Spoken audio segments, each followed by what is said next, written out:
ശ്രീവിഘ്നരാജം ഭജേ ശ്രീവിഘ്നരാജം ഭജേ ശ്രീവിഘ്നരാജം ഭജേ.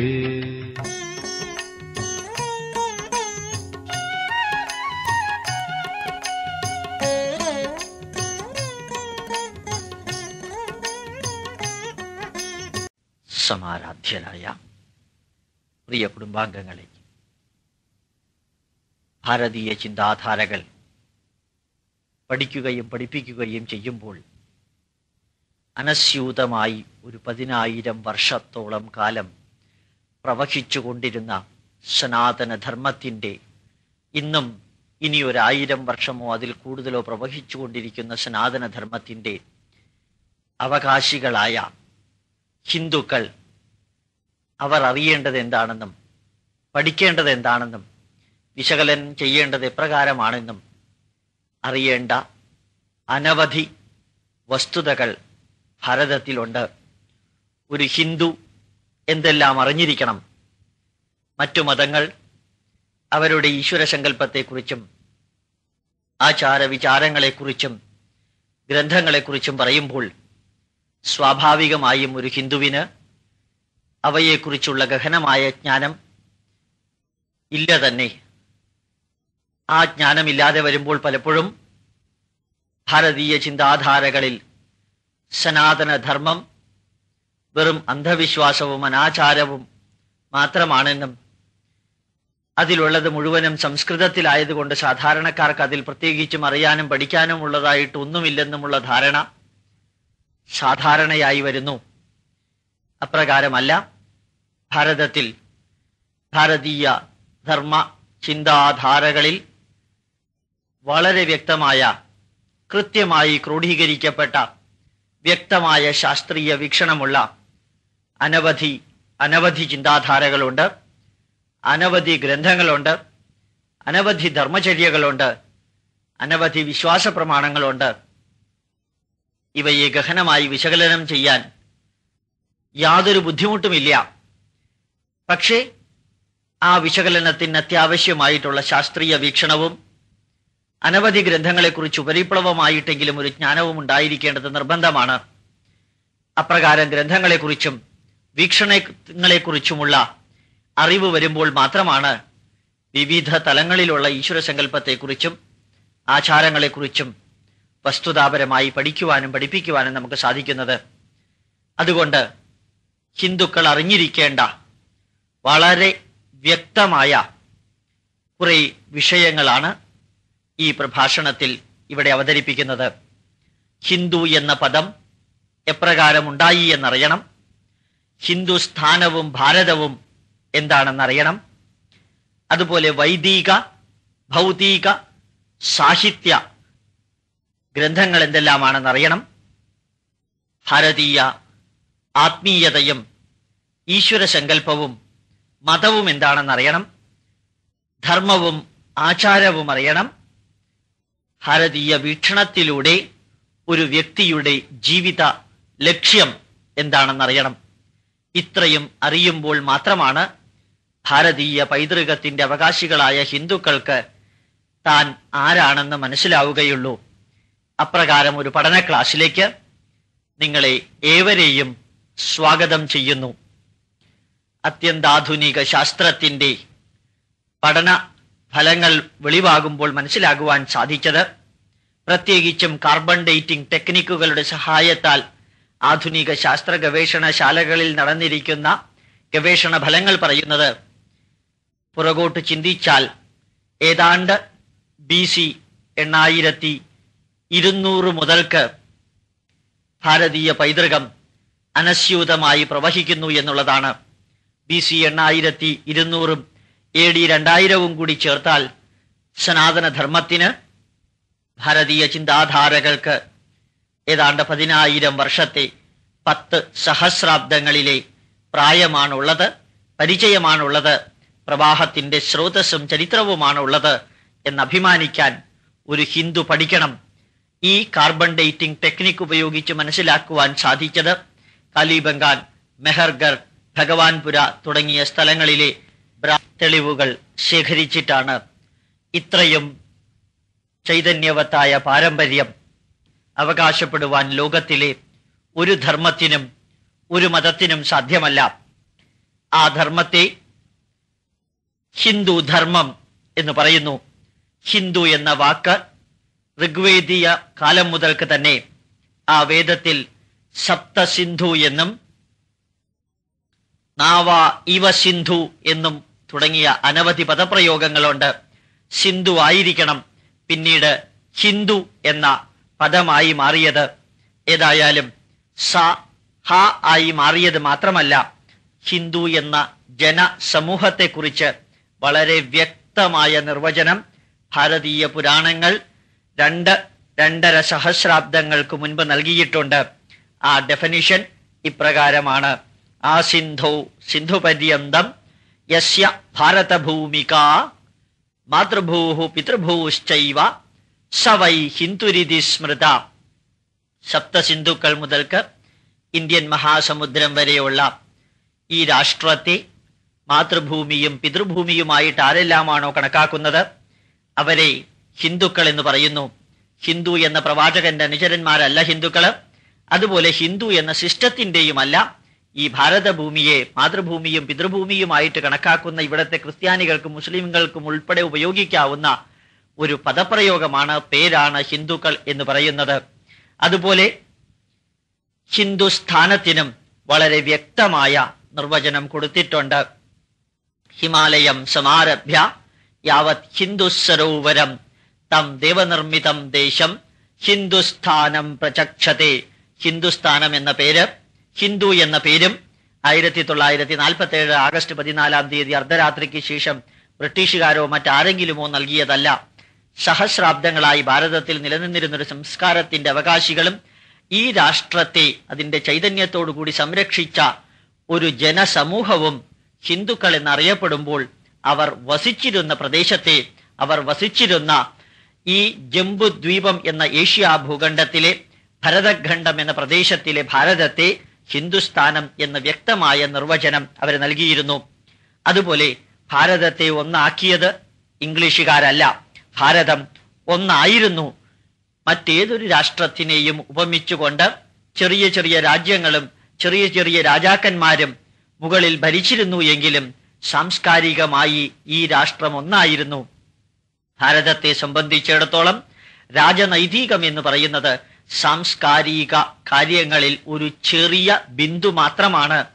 ഓരോ രാജ്യത്തിലെയും രാജാക്കന്മാർ ഒരു പഞ്ചായത്തിലെ പ്രസിഡന്റിനെ പോലെയോ മുനിസിപ്പാലിറ്റിയിലെ കമ്മീഷണറെ പോലെയോ ഇന്നത്തെ സ്റ്റേറ്റിലെ ഒരു മുഖ്യമന്ത്രിയെ പോലെയോ ഭരിച്ചിട്ടുണ്ടാകാം. പക്ഷേ ആത്യന്തികമായി ഭാരതം ഒരൊറ്റ രാഷ്ട്രമായി ഇന്ന് നിലനിൽക്കുന്നത് പോലെ തന്നെ അതിപുരാതന കാലം മുതൽക്ക് ഈ രാഷ്ട്രം ഒന്നായി നിലനിന്നിരുന്നു എന്നുള്ളതിന് അനവധി തെളിവുകളുണ്ട്. അതുകൊണ്ട് ഹിന്ദു അറിഞ്ഞിരിക്കേണ്ട ഈ വസ്തുതകൾ കൂടി ഓർമ്മിപ്പിക്കട്ടെ.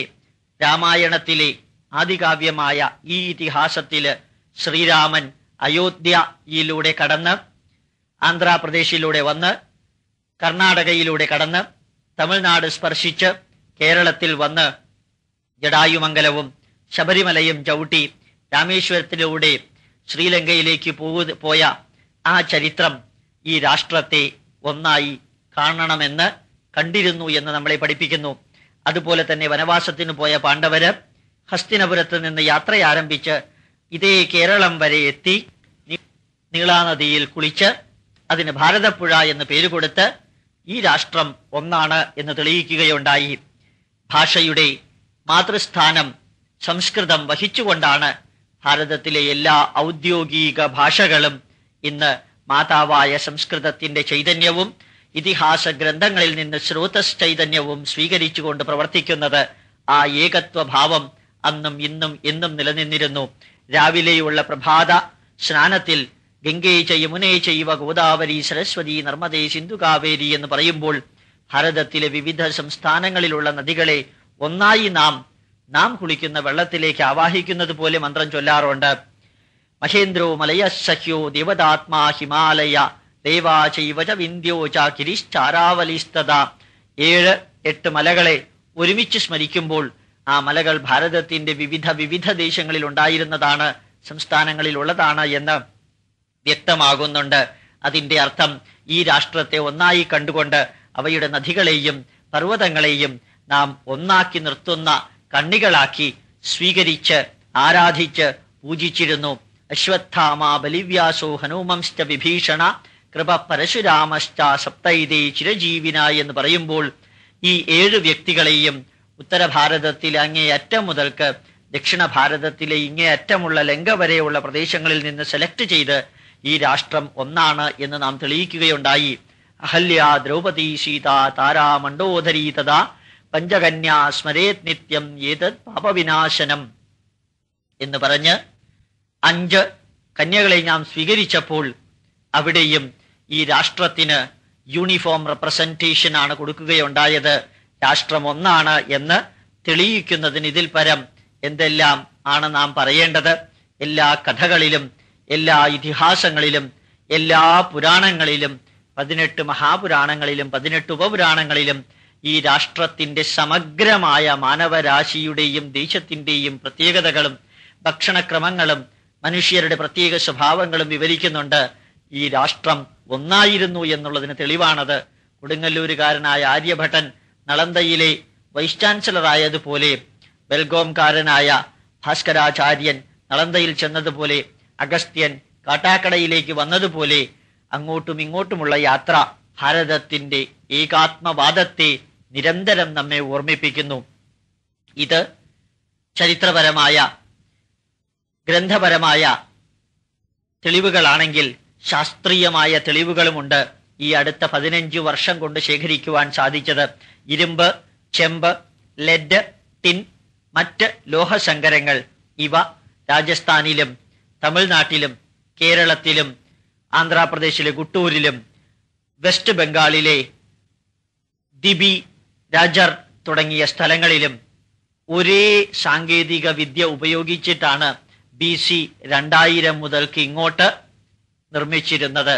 അതായത് ലോഹ സംസ്കരണ സാങ്കേതിക വിദ്യ, സിറാമിക്കിന്റെയും ഗ്ലാസിന്റെയും സാങ്കേതിക വിദ്യകളും പേപ്പർ നിർമ്മാണ വിദ്യകളും അതുപോലെ തന്നെ കാഞ്ചീപുരം പട്ടുസാരികളും ബനാറസ് പട്ടുസാരികളും ഗ്വാളിയാർ തുണിത്തരങ്ങളുമെല്ലാം ഒരൊറ്റ സാങ്കേതിക വിദ്യയുടെ നൂലിൽ കോർക്കുന്ന വിധത്തിൽ ഏകാത്മത ദർശനം നൽകിയിരുന്നു.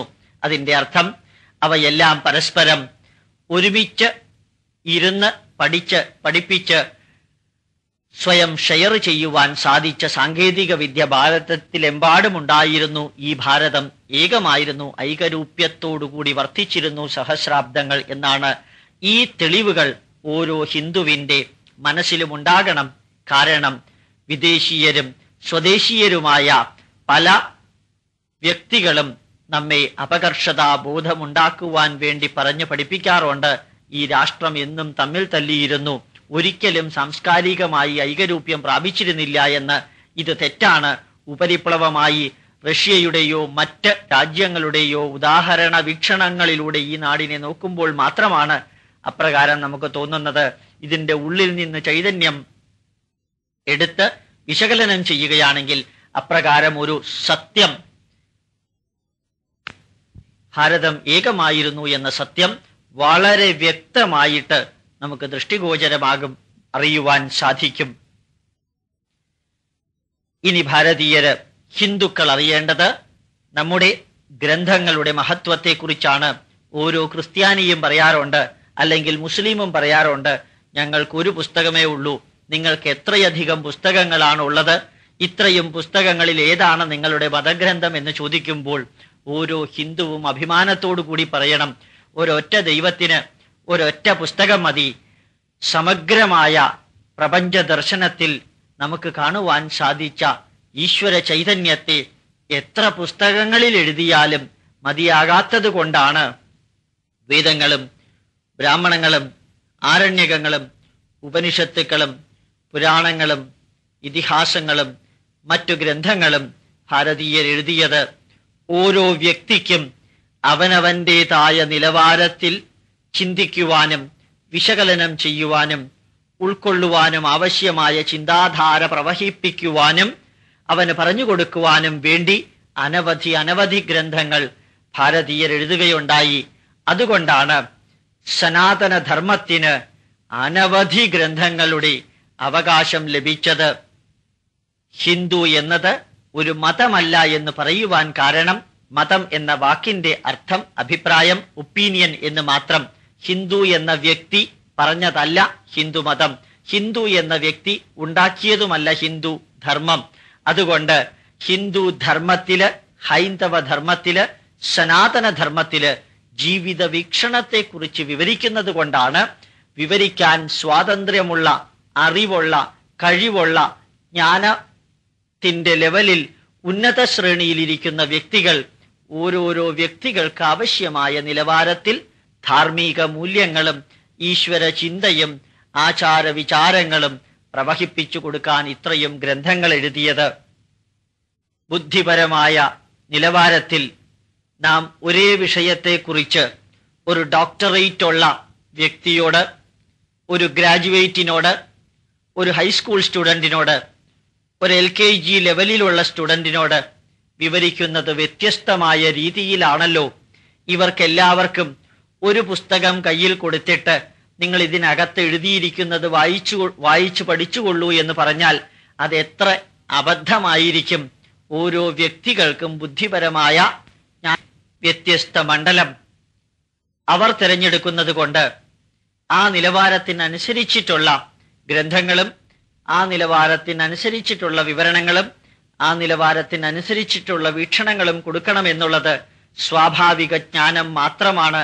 പ്രായോഗിക തലത്തിൽ വ്യത്യസ്തമായ വിജ്ഞാന നിലവാരമുള്ളവരെ കണ്ടും അറിഞ്ഞും പ്രയോഗിച്ചും അവർക്ക് ആവശ്യമായിട്ടുള്ളത് കൊടുക്കുവാൻ ഭാരതീയർക്ക് സാധിച്ചത് കൊണ്ട് മാത്രമാണ് ഇത്രയും അധികം ഗ്രന്ഥങ്ങൾ ഈ രാഷ്ട്രത്തിൽ ഉണ്ടായത്.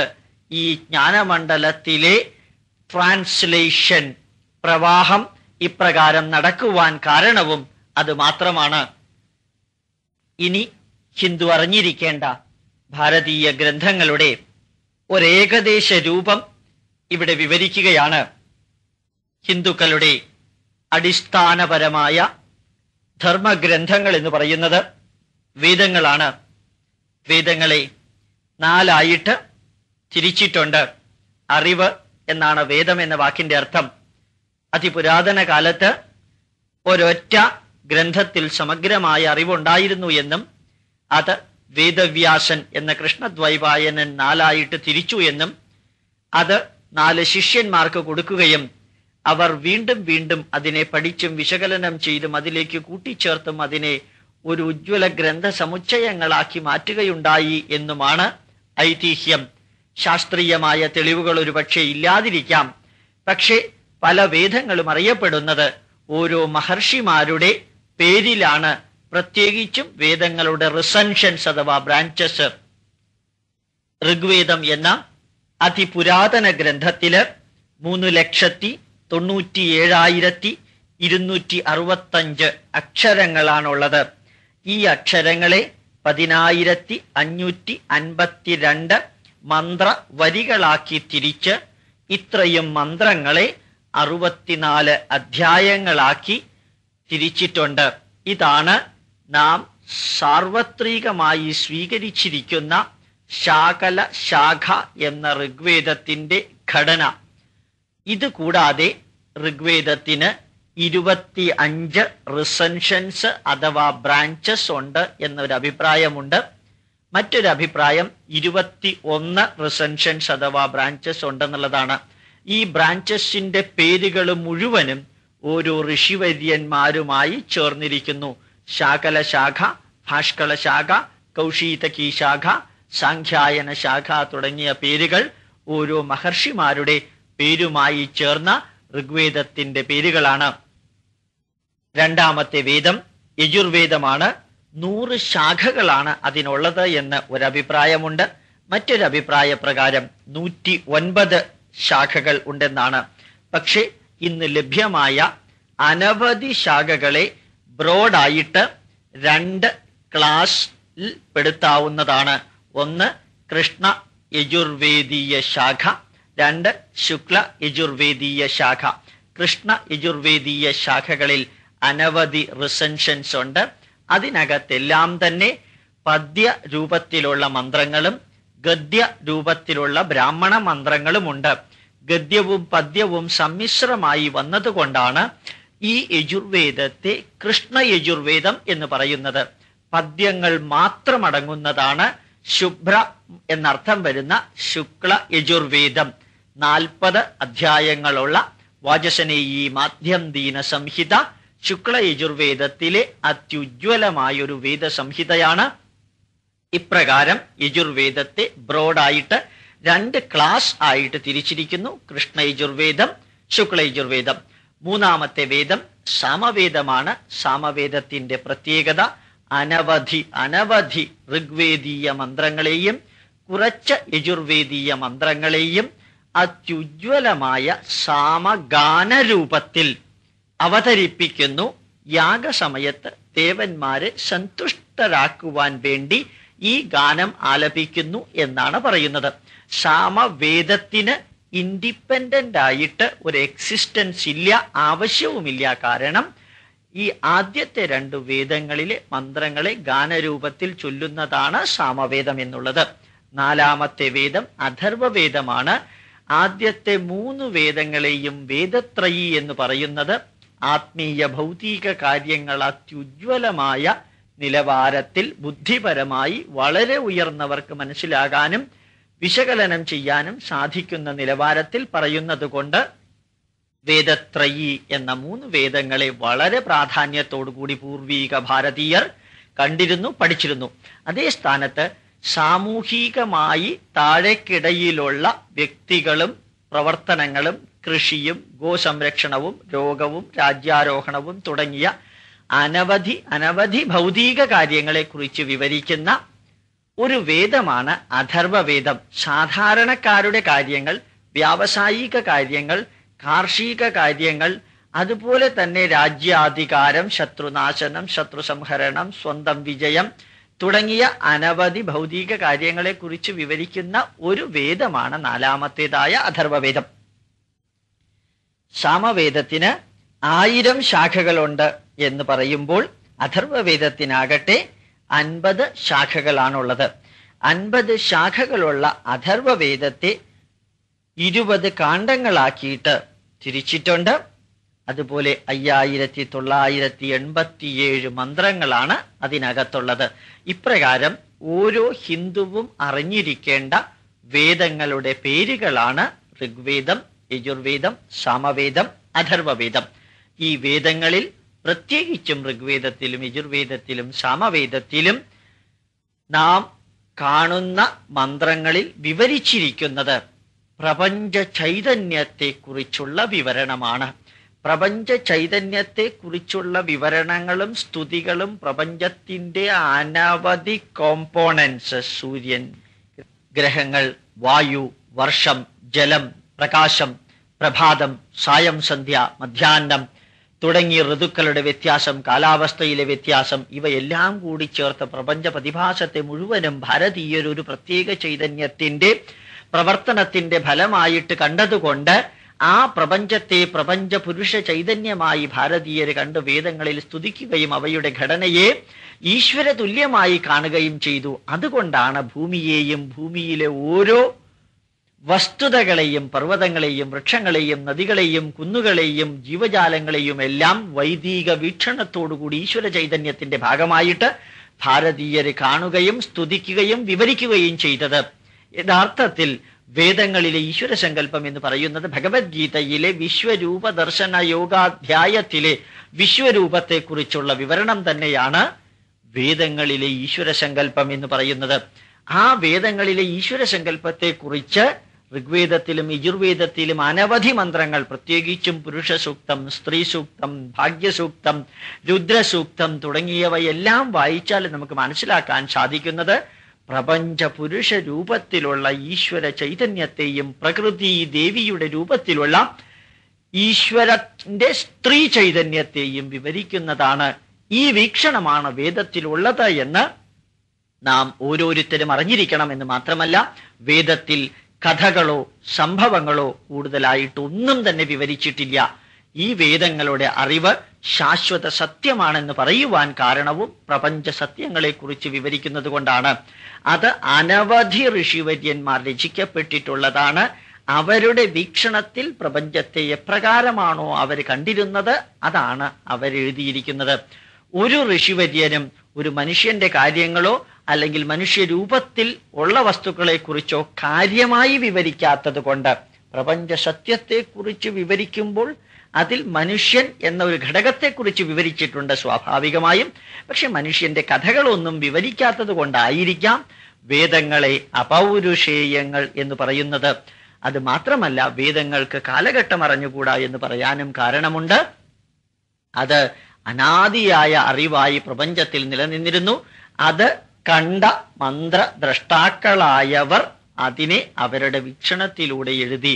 അതുകൊണ്ട് ഋഷിവര്യന്മാരെ, വേദമന്ത്രങ്ങൾ എഴുതിയ ഋഷിവര്യന്മാരെ മന്ത്രദ്രഷ്ടാക്കൾ എന്നും പറയാറുണ്ട്.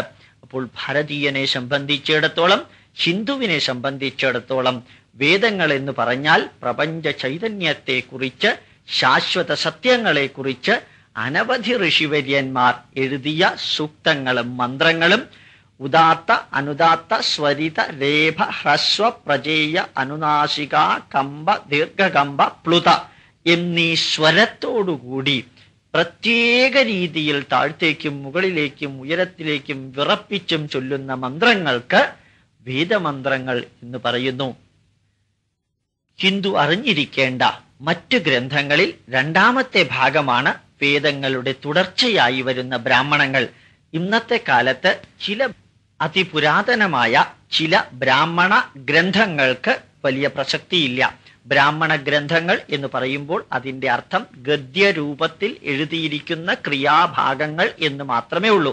അത് ബ്രാഹ്മണർക്ക് വേണ്ടി എഴുതിയിരിക്കുന്നു എന്ന അർത്ഥവുമില്ല. ബ്രാഹ്മണം എന്ന വാക്കിന്റെ അർത്ഥം ഗദ്യഭാഗത്തിൽ എഴുതിയിരിക്കുന്നത്.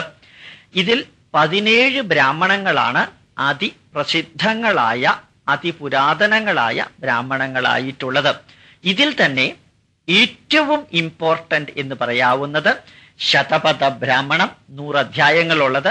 ഗോപദ ബ്രാഹ്മണം, അതും അതിബൃഹത്തായ ഒരു ഗ്രന്ഥമാണ്. താണ്ഡ്യ ബ്രാഹ്മണം. ശതപഥ ബ്രാഹ്മണം യജുർവേദവുമായി ബന്ധപ്പെട്ടിരിക്കുന്നു. അതുപോലെ ഗോപദ ബ്രാഹ്മണം അഥർവവേദവുമായി ബന്ധപ്പെട്ടിരിക്കുന്നു. ഈ 2 ബ്രാഹ്മണങ്ങളും അതിപുരാതന ഭാരതീയ സംസ്കൃതിയുടെ ചരിത്രപരമായ സമഗ്ര വീക്ഷണങ്ങളും അറിവുകളും നമുക്ക് നൽകുന്നു. പണ്ട് ഈ രാഷ്ട്രം എപ്രകാരം ഉണ്ടായിരുന്നു എന്നും, ഏതെല്ലാം ശാസ്ത്ര സാങ്കേതിക വിദ്യകൾ ഇവിടെ ഉണ്ടായിരുന്നു എന്നും, ഏതെല്ലാം രാജാക്കന്മാരാണ് ഓരോ പ്രദേശവും ഭരിച്ചിരുന്നത് എന്നും അറിയുന്നതിന് ചരിത്രപരമായ ആ വീക്ഷണം ലഭിക്കുന്നതിനും ഗോപദ ബ്രാഹ്മണവും അതുപോലെ തന്നെ ശതപഥ ബ്രാഹ്മണവും അതിപ്രധാനമായ ഗ്രന്ഥങ്ങളാണ്. കൂടാതെ അതിനകത്ത് യാഗകർമ്മങ്ങളെക്കുറിച്ച് അനവധി വിഷയങ്ങൾ വിവരിക്കുന്നുണ്ട്. ഓരോ രാജാക്കന്മാരും നടത്തിയിരിക്കുന്ന യാഗകർമ്മങ്ങളെക്കുറിച്ചും ഈ ബ്രാഹ്മണങ്ങളിൽ വിവരിക്കുന്നുണ്ട്. മറ്റു ബ്രാഹ്മണങ്ങൾ വലിയ പ്രാധാന്യമില്ലാത്തവയാണ് എന്ന് പറയുവാനുള്ള ഒരേ ഒരു കാരണം അത് മുഴുവനും തന്നെ പുരാതനമായ യാഗകർമ്മങ്ങളെക്കുറിച്ചുള്ള വിവരണങ്ങളാണ്. ആ യാഗങ്ങൾക്ക് ഇന്ന് വലിയ പ്രസക്തിയില്ലാത്തത് കൊണ്ടാണ് ബ്രാഹ്മണ ഗ്രന്ഥങ്ങളില് താണ്ഡ്യ ബ്രാഹ്മണവും ശതപഥ ബ്രാഹ്മണവും ഗോപദ ബ്രാഹ്മണവും ഒഴികെയുള്ള ഗ്രന്ഥങ്ങൾക്ക് സമകാലീന പ്രസക്തിയില്ല എന്ന് ഞാൻ പറഞ്ഞത്. അപ്പോൾ ബ്രാഹ്മണ ഗ്രന്ഥങ്ങൾ 17 എണ്ണമാണ്. അവ അതിപുരാതനങ്ങളുമാണ്. ഈ ബ്രാഹ്മണ ഗ്രന്ഥങ്ങളിൽ ഒരു ഗ്രാമത്തില് ഒരു രാഷ്ട്രത്തിന്റെ തലവന്റെ കീഴില് നടത്തുന്ന അനവധി യാഗങ്ങളെക്കുറിച്ച് വിവരിക്കുന്നുണ്ട്. അതേ സ്ഥാനത്ത് പണ്ടുള്ള ഭാരതത്തില് ബ്രഹ്മചര്യം, ഗർഹസ്ഥ്യം, വാനപ്രസ്ഥം, സന്യാസം എന്നീ 4 ആശ്രമങ്ങൾ ഉണ്ടായിരുന്നത് കൊണ്ട് ഈ ഗൃഹസ്ഥാശ്രമം കഴിഞ്ഞ് വാനപ്രസ്ഥത്തിന് പോകുന്ന വ്യക്തികള് കാട്ടിൽ ഇതേ യാഗങ്ങൾ നടത്തണമെന്ന് പറയാറുണ്ട്. ആ യാഗങ്ങൾ നടത്തുമ്പോൾ അവിടെ പരിമിതികളുണ്ട്. അവിടെ ലഭ്യമാകുന്ന വസ്തുക്കൾ ഉപയോഗിച്ച് വേണം യാഗങ്ങൾ നടത്താൻ. അതുകൊണ്ട് ബ്രാഹ്മണങ്ങൾക്ക് ശേഷം വരുന്ന ഗ്രന്ഥങ്ങൾ ആരണ്യകങ്ങളാണ്. 4 പ്രധാനപ്പെട്ട ആരണ്യക ഗ്രന്ഥങ്ങളാണുള്ളത്. ഈ ഗ്രന്ഥങ്ങളിൽ ഇന്നത്തെ കാലത്ത് പ്രസക്തിയുള്ള ഒരു വിഷയവും വിവരിക്കുന്നില്ല. ആരണ്യകങ്ങളിൽ വാനപ്രസ്ഥത്തിന് പോകുന്ന വ്യക്തി അവിടെ വെച്ച് അനുഷ്ഠിക്കേണ്ട യാഗകർമ്മങ്ങളെക്കുറിച്ചുള്ള വിവരണം, പ്രധാനമായിട്ടും മോക്ഷപ്രാപ്തിക്കായിട്ടുള്ള യാഗങ്ങളുടെ വിവരണങ്ങളാണ് ആരണ്യക ഗ്രന്ഥങ്ങളിലുള്ളത്. 4 വേദങ്ങളും 17 ബ്രാഹ്മണങ്ങളും 4 ആരണ്യകങ്ങളും കഴിഞ്ഞ് നാം എത്തുന്നത് ഉപനിഷത്തുകളിലേക്കാണ്. 108 അതിപ്രധാനമായ ഉപനിഷത്തുക്കളുണ്ട്.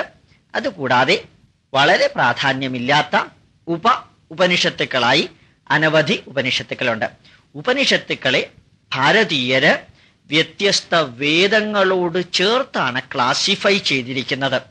ഉദാഹരണമായിട്ട് 108 ഉപനിഷത്തുക്കളില് അതിപ്രധാനമായ 10 ഉപനിഷത്തുക്കൾ ഋഗ്വേദീയ ഉപനിഷത്തുക്കളാണ്. ശുക്ല യജുർവേദീയമായ 19 ഉപനിഷത്തുക്കളുണ്ട്. കൃഷ്ണ യജുർവേദീയമായ 32 ഉപനിഷത്തുക്കളുണ്ട്. സാമവേദീയമായ 16 ഉപനിഷത്തുക്കളും അഥർവവേദീയമായ 31 ഉപനിഷത്തുക്കളുമാണ് ഉള്ളത്. ഇവയില് 1 മുതൽക്ക് 108 വരെ ഒരു ക്രമീകരണമുണ്ട്. ആ ക്രമീകരണം ഉപനിഷത്തുക്കളുടെ പ്രാധാന്യത്തിന്റെ, ഇമ്പോർട്ടൻസിന്റെ, ഇൻഡെപ്ത് നോളജിന്റെ, ഫിലോസഫിക്കൽ അപ്രോച്ചിന്റെ, പരമ പവിത്രമായ ഭാരതീയ ബ്രഹ്മസങ്കല്പത്തിന്റെ, ശരീരത്തിന്റെയും മനസ്സിന്റെയും അകത്ത് പ്രവർത്തിക്കുന്നതായ പ്രജ്ഞാനം ബ്രഹ്മ എന്ന ചിന്താധാരയുടെ വിശകലനമാണ് ഈ ഉപനിഷത്തുക്കളില്. ഉപനിഷത്തുക്കളുടെ പ്രാധാന്യം അനുസരിച്ച് 1 മുതൽക്ക് 108 വരെ അവയെ ഓർഡർ അനുസരിച്ച് ക്രമീകരിക്കുകയാണെങ്കിൽ ആദ്യത്തെ 10 ഉപനിഷത്തുക്കളെ ഈശാദി ദശോപനിഷത്ത് എന്ന് പറയാറുണ്ട്. ഈശാവാസ്യ ഉപനിഷത്ത് ഒന്നാമത്തേത്, പിന്നെ 10 ഉപനിഷത്തുക്കളുണ്ട്. ഈ ഉപനിഷത്തുക്കൾ തുടങ്ങുമ്പോൾ അത് ഋഗ്വേദീയ ഉപനിഷത്തുക്കളാണെങ്കിൽ ഓം വാഗ്മേ മനസി പ്രതിഷ്ഠിത എന്ന ശാന്തിമന്ത്രം കാണാം. ശുക്ല യജുർവേദീയ ഉപനിഷത്തുക്കളാണെങ്കിൽ ഓം പൂർണ്ണമദ പൂർണ്ണമിദം പൂർണ്ണാത് പൂർണ്ണമുദച്യത്തെ എന്ന ശാന്തിമന്ത്രം കാണാം. കൃഷ്ണ യജുർവേദീയ ഉപനിഷത്താണെങ്കിൽ ശാന്തിമന്ത്രം സഹനാവവതു സഹനൗ ഭുനക്തു എന്നതായിരിക്കും. സാമവേദീയ ഉപനിഷത്തുക്കളുടെ ശാന്തിമന്ത്രം ഓം ആപ്യായന്തു മമാങ്കാനി എന്ന് തുടങ്ങുന്നതായിരിക്കും. അഥർവവേദത്തിലെ 31 ഉപനിഷത്തുക്കളുടെയും ശാന്തിമന്ത്രം ഓം ഭദ്രം കർണേഭി ശൃണുയാമ ദേവ. ഈ ഉപനിഷത്തുക്കള് വളരെ വ്യക്തമായ ഭാരതീയ ഈശ്വര സങ്കല്പത്തിന്റെ പരമകാഷ്ഠയിലുള്ള the core and in depth description of Indian spirituality വിവരിക്കുന്നത് ഉപനിഷത്തുക്കളിലാണ്.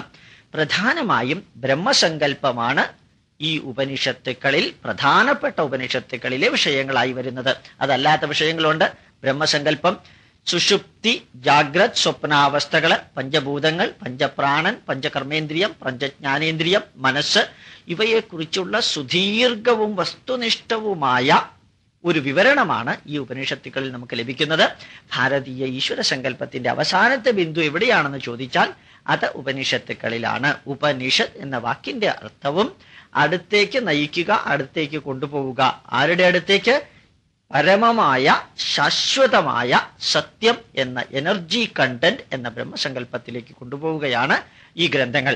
അപ്പൊ 4 വേദങ്ങൾ, 17 ബ്രാഹ്മണങ്ങൾ, 4 ആരണ്യകങ്ങൾ, 108 ആകെയുള്ള ഉപനിഷത്തുക്കൾ. ഇവയാണ് വൈദിക ഗ്രന്ഥങ്ങളുടെ സമാഹാരം. ഇതില് വേദത്തിന്റെ അവസാനത്തിൽ ബ്രാഹ്മണവും ആരണ്യകവും കഴിഞ്ഞ് അവസാനത്തിൽ വരുന്നത് കൊണ്ട് ഉപനിഷത്തുക്കളെ വേദാന്തങ്ങൾ എന്ന് പറയുന്നു. വേദങ്ങളിൽ പ്രപഞ്ചപുരുഷ ചൈതന്യത്തെക്കുറിച്ചും പ്രകൃതിദേവിയുടെ ചൈതന്യത്തെക്കുറിച്ചും ഈശ്വര സങ്കല്പത്തിന്റെ ഒരു ലെവൽ വിവരിക്കുമ്പോൾ ഉപനിഷത്തുക്കളിലെ ബ്രഹ്മസങ്കല്പത്തെക്കുറിച്ചും അതുപോലെ അതുമായി ബന്ധപ്പെട്ട ഈശ്വര സങ്കല്പത്തെക്കുറിച്ചും വിവരിക്കുന്നു. അതിലും കുറെ കൂടി താഴെ സാധാരണക്കാർക്ക് മനസ്സിലാവുന്ന രീതിയിലുള്ള ഈശ്വര സങ്കല്പത്തെ കഥാരൂപത്തിൽ സാധാരണക്കാർക്ക് വിവരിക്കുന്നതാണ് പുരാണങ്ങൾ. 18 മഹാപുരാണങ്ങളുണ്ട്. അതുപോലെ 18 ഉപപുരാണങ്ങളുമുണ്ട്. ഈ 18 മഹാപുരാണങ്ങളും 18 ഉപപുരാണങ്ങളും നീംസാർ എന്ന ഹരിയാനയിലെ ഒരു ജില്ലയില്, പണ്ട് അതിന്റെ പേര് നൈമിഷാരണ്യം, ശൗനകാദി മഹർഷിമാരും സൂതമഹർഷിമാരും തമ്മില്, അത് പ്ലൂരലിൽ പറയാൻ കാരണം കുറെ അധികം മഹർഷിമാർ ഒരു പ്രോജക്ട് ലീഡറുടെ കീഴിലുള്ളത് കൊണ്ടാണ് പ്ലൂരൽ ബഹുവചനത്തിൽ നാം പറയാറുള്ളത്. അനവധി ഋഷിവര്യന്മാര് ആ ആശ്രമത്തിലേക്ക് വരുമ്പോൾ, നൈമിഷാരണ്യത്തിലേക്ക് വരുമ്പോൾ അവരോട് ഈ നൈമിഷാരണ്യത്തിലുള്ള ഋഷിവര്യന്മാർ ചോദ്യം ചോദിക്കുകയും ആ ചോദ്യത്തിന് ഉത്തരമായി ഈ മഹർഷിമാർ നൽകുന്ന ഓരോ പോയിന്റുകളും പുരാണ രൂപത്തിൽ എഴുതുകയുമാണ് ചെയ്തിരിക്കുന്നത്. അതുകൊണ്ട് പുരാണങ്ങൾ കഥകളാണ്, അത് അവസാന വാക്കുകളല്ല. സത്യവേദ പുസ്തകങ്ങളുടെ സ്ഥാനവും അതിനില്ല. ഓരോ മഹർഷിയും അവനവന്റെ വീക്ഷണത്തിനനുസരിച്ച്, അവനവന്റെ താല്പര്യത്തിനനുസരിച്ച് ചോദിക്കുന്ന ചോദ്യങ്ങളുടെ നിലവാരമനുസരിച്ച് ഒരേ വസ്തുതയെക്കുറിച്ച് വിവിധ രീതിയിൽ വിവരിക്കുന്നുണ്ടാകാം. വിവിധ വസ്തുതകളെക്കുറിച്ച് ചിലപ്പോൾ ഒരേ രീതിയിലും വിവരിക്കുന്നുണ്ടാകാം. ഇത് കൊണ്ടാണ് സാധാരണയായി പുരാണമിത്യേവ ന സാധു സർവം എന്ന് പറയുന്നത്. പുരാണത്തിന്റെ വരികൾ എടുത്തുകൊണ്ട് അപ്രകാരം സംഭവിച്ചു, ഇപ്രകാരം സംഭവിച്ചു എന്ന് ആധികാരികമായിട്ട് പറയരുത് എന്ന് പറയാൻ കാരണം, പുരാണങ്ങൾക്ക് ആധികാരികതയില്ല.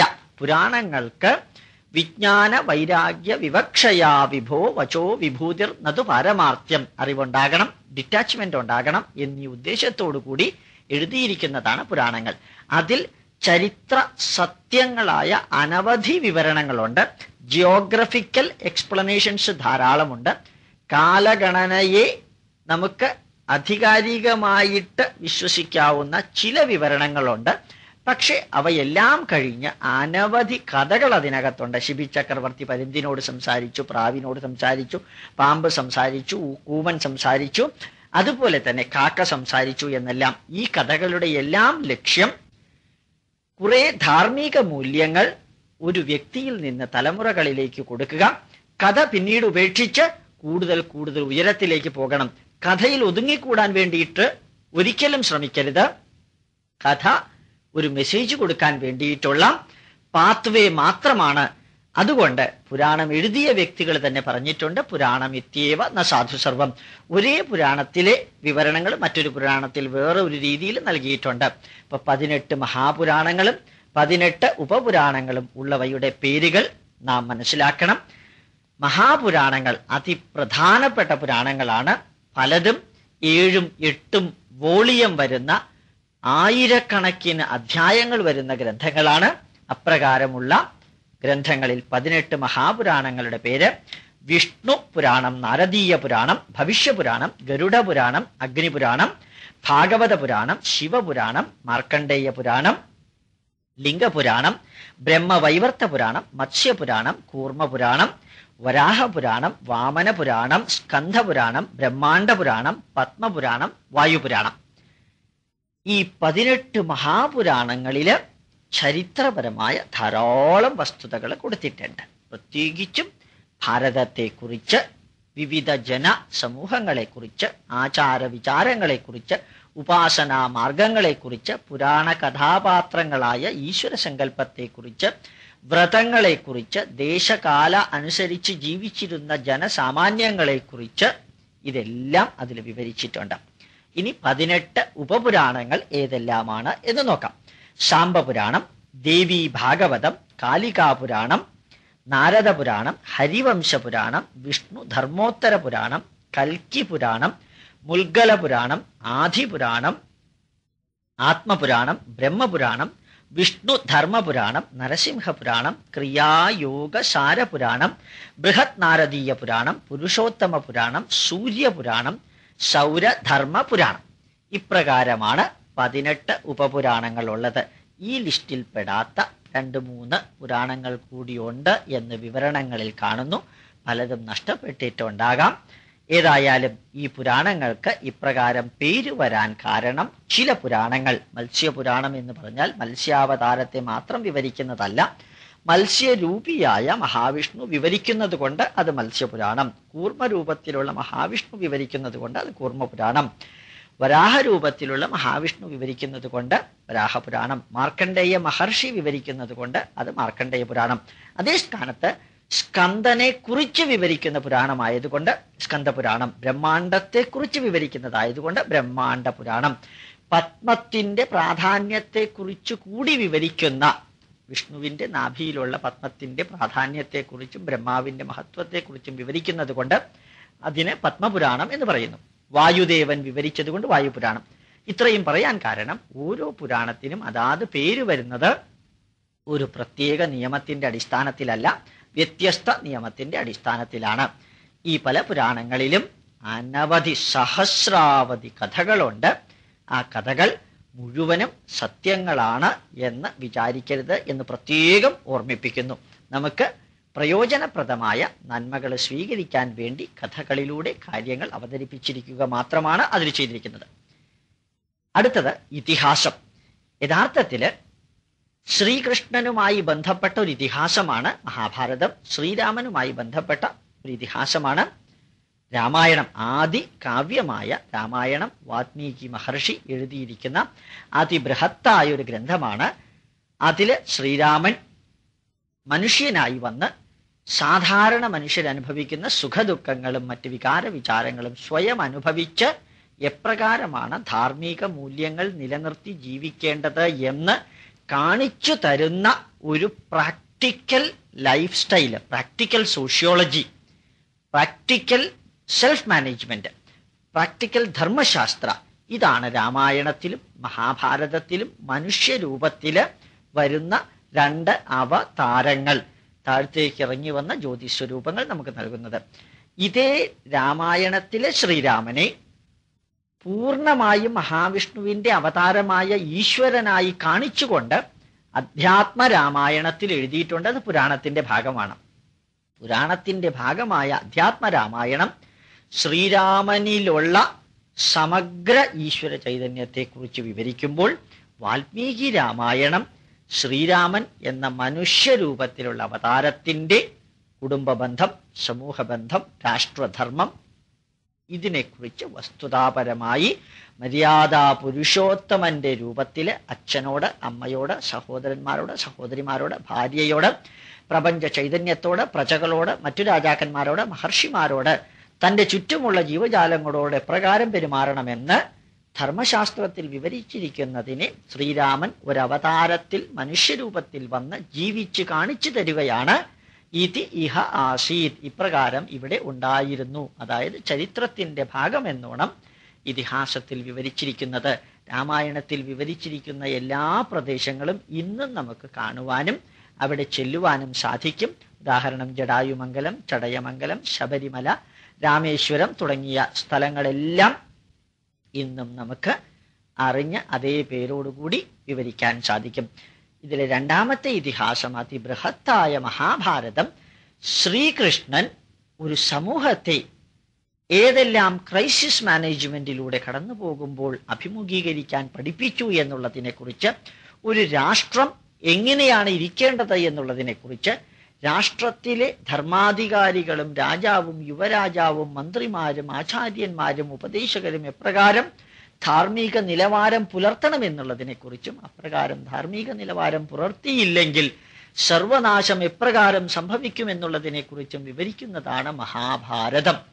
രാമായണത്തിൽ തളർന്നുപോയ ശ്രീരാമനെ യുവരാജാവായി സ്വയം ഏറ്റെടുക്കാൻ, ആ ഉത്തരവാദിത്വം ഏറ്റെടുക്കാൻ താല്പര്യമില്ല എന്ന് പറഞ്ഞ ശ്രീരാമനെ മനുഷ്യനായ വസിഷ്ഠൻ ഉപദേശിക്കുന്ന 32,000-ഓളം വരുന്ന ശ്ലോകങ്ങളുണ്ടത്രേ. അതിനെ യോഗവാസിഷ്ടം എന്ന് പറയുന്നു. യോഗവാസിഷ്ടം ഈശ്വരാവതാരമായ ശ്രീരാമനെ മനുഷ്യനായ വസിഷ്ഠൻ ഉപദേശിക്കുന്നത്.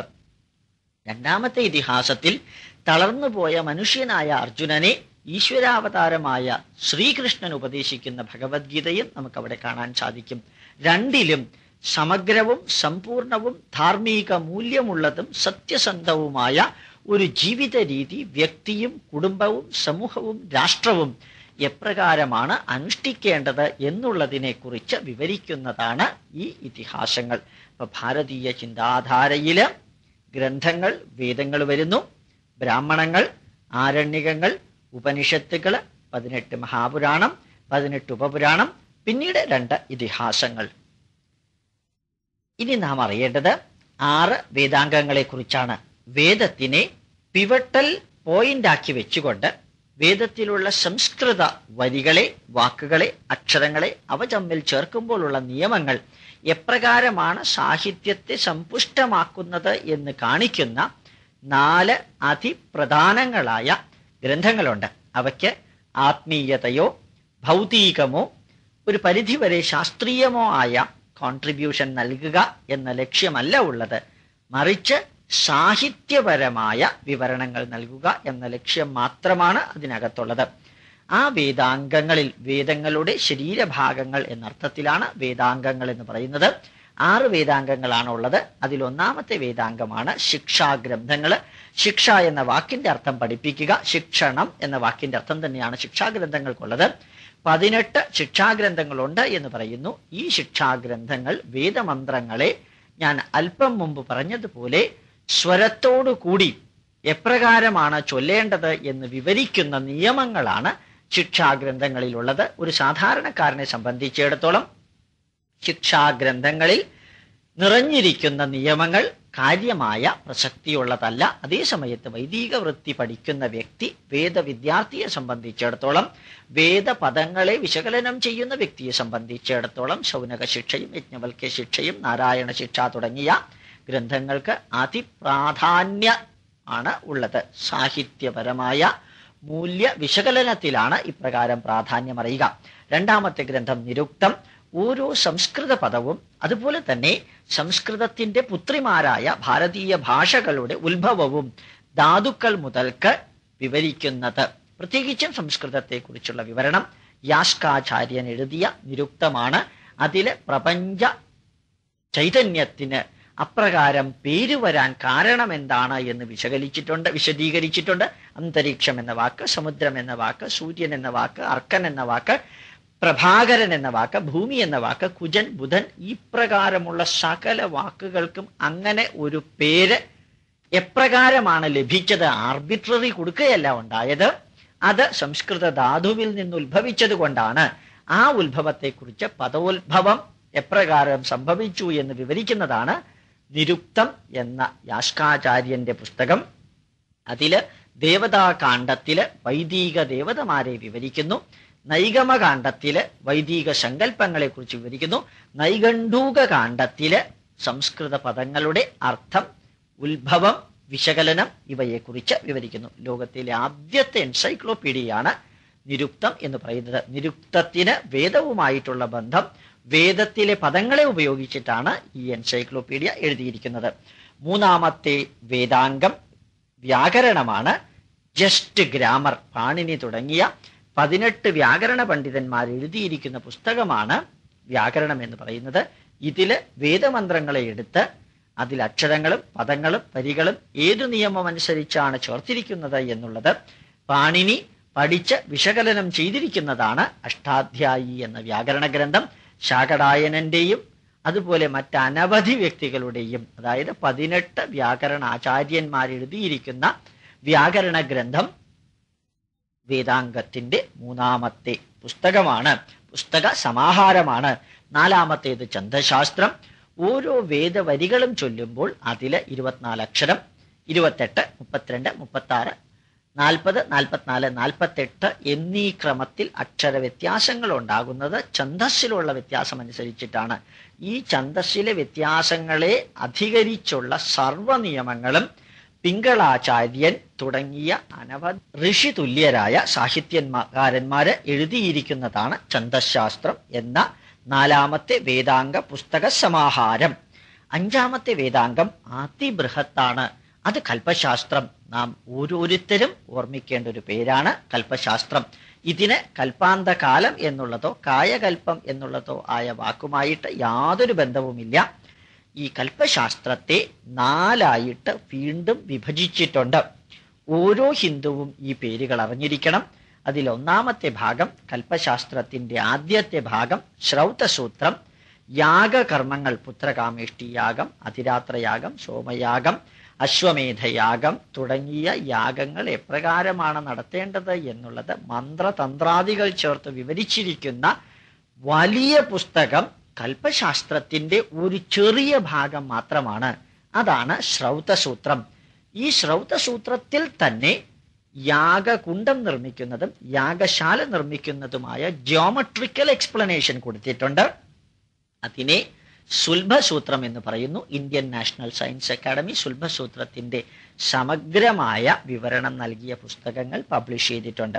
അപ്പൊ കൽപ്പശാസ്ത്രത്തിന്റെ 1-ാം ഭാഗം ശ്രൗതസൂത്രം, കൽപ്പശാസ്ത്രത്തിന്റെ 2-ാം ഭാഗം ഗൃഹ്യസൂത്രം ഒരു ഗൃഹസ്ഥൻ വിവാഹത്തിന് ശേഷം അനുശാസിക്കേണ്ട അനുഷ്ഠിക്കേണ്ട സമഗ്രമായ യജ്ഞകർമ്മങ്ങള്, ആചാരങ്ങൾ, അനുഷ്ഠാനങ്ങൾ ഇവ വിവരിക്കുന്നതാണ് ഗൃഹ്യസൂത്രം. ധർമ്മസൂത്രം ഒരു രാഷ്ട്രം ഭരിക്കുന്ന സമയത്ത് ആ രാഷ്ട്രത്തിൽ ധാർമ്മിക മൂല്യങ്ങൾ നിലനിർത്താൻ ആചരിക്കേണ്ട എല്ലാവിധത്തിലുള്ള ധാർമ്മിക നിയമങ്ങളും വിവരിക്കുന്നതാണ് ധർമ്മസൂത്രങ്ങൾ. ഈ ധർമ്മസൂത്രങ്ങൾ തന്നെ സ്മൃതികൾ എന്നും അറിയപ്പെടുന്നു. മനുസ്മൃതി, വ്യാസസ്മൃതി, വസിഷ്ഠസ്മൃതി, കാത്യായന സ്മൃതി തുടങ്ങിയ അനവധി സ്മൃതികളുണ്ട്. ഈ സ്മൃതികൾക്ക് തന്നെ വ്യാസധർമ്മശാസ്ത്രം, കാത്യായന ധർമ്മസൂത്രം, ആപസ്തംഭ ധർമ്മസൂത്രം, ഭരദ്വാജ ധർമ്മസൂത്രം എന്നീ പേരുമുണ്ട്. ഈ ധർമ്മസൂത്രം അഥവാ സ്മൃതികളുടെ അടിസ്ഥാനത്തിലാണ് പണ്ട് രാജാക്കന്മാര് മന്ത്രിമാരുടെ ഉപദേശപ്രകാരം ഏതാണ്ട് ഒരു രാഷ്ട്രം ഭരിച്ചിരുന്നത്. നാലാമത്തെ കൽപ്പശാസ്ത്ര ഭാഗം പിതൃമേധസൂത്രം എന്നറിയപ്പെടുന്നു. പിതൃമേധസൂത്രം ഒരു കുടുംബത്തില് ഏതെങ്കിലും വ്യക്തി മരിക്കുകയാണെങ്കിൽ, മരിച്ചു കഴിഞ്ഞാൽ അല്ലെങ്കിൽ മരിക്കുന്ന അവസരം മുതൽക്ക് അവസാനം ചിത കൂട്ടി നടത്തേണ്ട ദഹനക്രിയയും ശ്രാദ്ധകർമ്മങ്ങളും അടക്കം സർവ ആചാരങ്ങളും ചടങ്ങുകളും വിവരിക്കുന്ന പുസ്തകങ്ങളാണ് പിതൃമേധ സൂത്രങ്ങൾ എന്നറിയപ്പെടുന്നത്. ഈ നേരത്തെ പറഞ്ഞ ശ്രൗതസൂത്രവും ഗൃഹ്യസൂത്രവും ധർമ്മസൂത്രവും പിതൃമേധസൂത്രവും ഓരോന്നും ഓരോ ബൃഹത്തായ പുസ്തകമായിട്ട് നമുക്കെടുക്കാം. അത് പല ഋഷിവര്യന്മാർ എഴുതിയിരിക്കുന്നത് കൊണ്ട് ശ്രൗതസൂത്രം തന്നെ 10-15 ശ്രൗതസൂത്ര പുസ്തകങ്ങളുണ്ട്. ഗൃഹ്യസൂത്രവും അപ്രകാരം അനവധിയുണ്ട്. 10-29ഓളം ധർമ്മശാസ്ത്ര ഗ്രന്ഥങ്ങൾ അഥവാ സ്മൃതി ഗ്രന്ഥങ്ങളുണ്ട്. പിതൃമേധസൂത്രങ്ങളും 3-4 എണ്ണമുണ്ട്. അതിൻ്റെ അർത്ഥം ഈ പുസ്തകങ്ങൾ ഒരുമിച്ച് ചേർത്താൽ അത് കൽപ്പശാസ്ത്രം ആയിത്തീരും. ആപസ്തംഭ ശ്രൗതസൂത്രം, ആപസ്തംഭ ഗൃഹ്യസൂത്രം, ആപസ്തംഭ ധർമ്മസൂത്രം, ആപസ്തംഭ പിതൃമേധസൂത്രം ഇത് ഒരുമിച്ച് ചേരുന്നതാണ് ആപസ്തംഭ കൽപ്പശാസ്ത്രം എന്ന് പറയുന്നത്. ഓരോ പുസ്തകത്തിലും സുദീർഘമായ വിവരണങ്ങൾ നൽകാനുള്ളത് കൊണ്ട് ചില ഋഷിവര്യന്മാര് സ്വതന്ത്രമായി ഗൃഹ്യസൂത്ര ഗ്രന്ഥങ്ങൾ എഴുതിയിട്ടുണ്ട്, ശ്രൗതസൂത്ര ഗ്രന്ഥങ്ങൾ എഴുതിയിട്ടുണ്ട്, ധർമ്മസൂത്ര ഗ്രന്ഥങ്ങളും എഴുതിയിട്ടുണ്ട്. അപ്പൊ സ്വതന്ത്ര സ്വഭാവമുള്ള ഭാഗങ്ങളുണ്ട്, ഒരുമിച്ച് ചേരുന്ന ഗ്രന്ഥസമൂഹങ്ങളായ കൽപ്പശാസ്ത്രവും ഉണ്ട്. ആറാമത്തെ വേദാംഗമാണ് ജ്യോതിഷം എന്ന് പറയുന്നത്. ആ ജ്യോതിഷത്തിന്റെ പകുതി ഭാഗം ഗണിതമാണ്, പ്യൂവർ മാത്തമാറ്റിക്സ്. അതിനകത്ത് ആസ്ട്രോണമി എന്ന ഗോളഭാഗവും ചേരുന്നുണ്ട്. അതുപോലെ കാലക്രിയാഭാഗവും ചേരുന്നുണ്ടാവും. അപ്പൊ കാലക്രിയാഭാഗം, ഗോളഭാഗം, അതുപോലെ ഗണിതഭാഗം ഇവ മൂന്നും കൂടി ചേരുന്ന പീഠത്തിലാണ് ജ്യോതിഷം എന്ന ഇന്നത്തെ ജ്യോത്സ്യം വെച്ചിരിക്കുന്നത്. ശരിക്ക് അസ്ട്രോളജി എന്ന് പറയുന്നത് ആസ്ട്രോണമി പ്ലസ് അസ്ട്രോളജി ആണ് വേണ്ടത്. ആ ജ്യോതിശാസ്ത്രം, ഗണിതം ഇത് അത്യന്താധുനിക ഗണിത ജ്യോതിശാസ്ത്രത്തിന്റെ അതേ പന്ഥാവിലൂടെ ഭാരതീയ ആചാര്യന്മാരെ കൊണ്ടുപോയ വിഷയങ്ങളാണ്. അവിടെ അന്ധവിശ്വാസമൊന്നുമില്ല. അതേ സ്ഥാനത്ത് ജ്യോതിഷത്തിന്റെ ഭാഗമായ നിമിത്തമുണ്ട്.